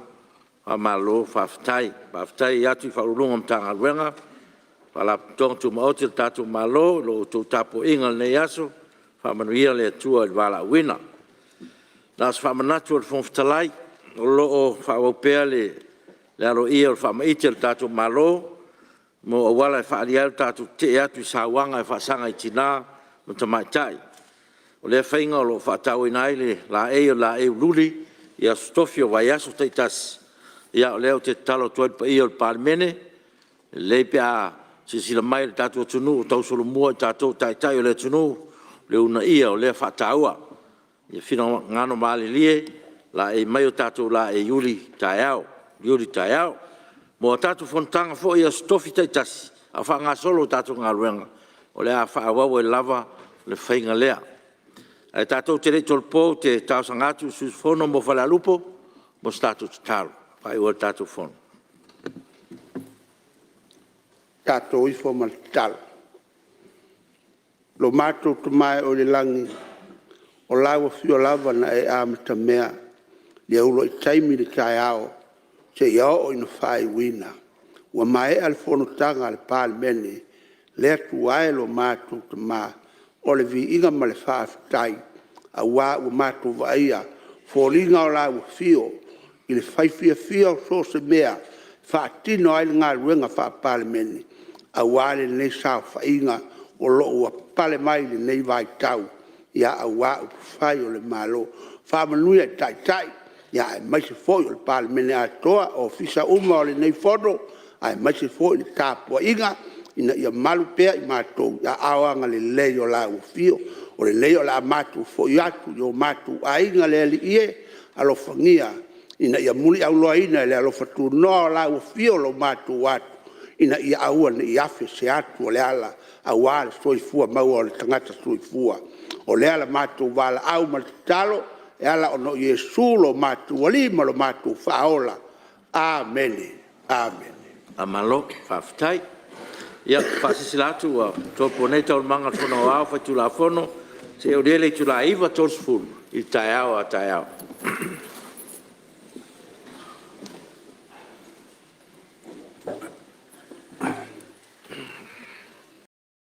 O lauin siwa e au wala I se te ngā tupe mo le lumanai manuia. E mole puipuinga tau tupe o lo soifua, mai mawhai o na taunu no atu, mo so se mahua anga I te whina ngalo iai. Samoa Life, le insiua mo tangata nuu o Samoa. We're here to give the opportunity to people for full-time work in New Zealand as a skilled worker, so trades, carpenter, mechanic, or anyone who's successful with the quota.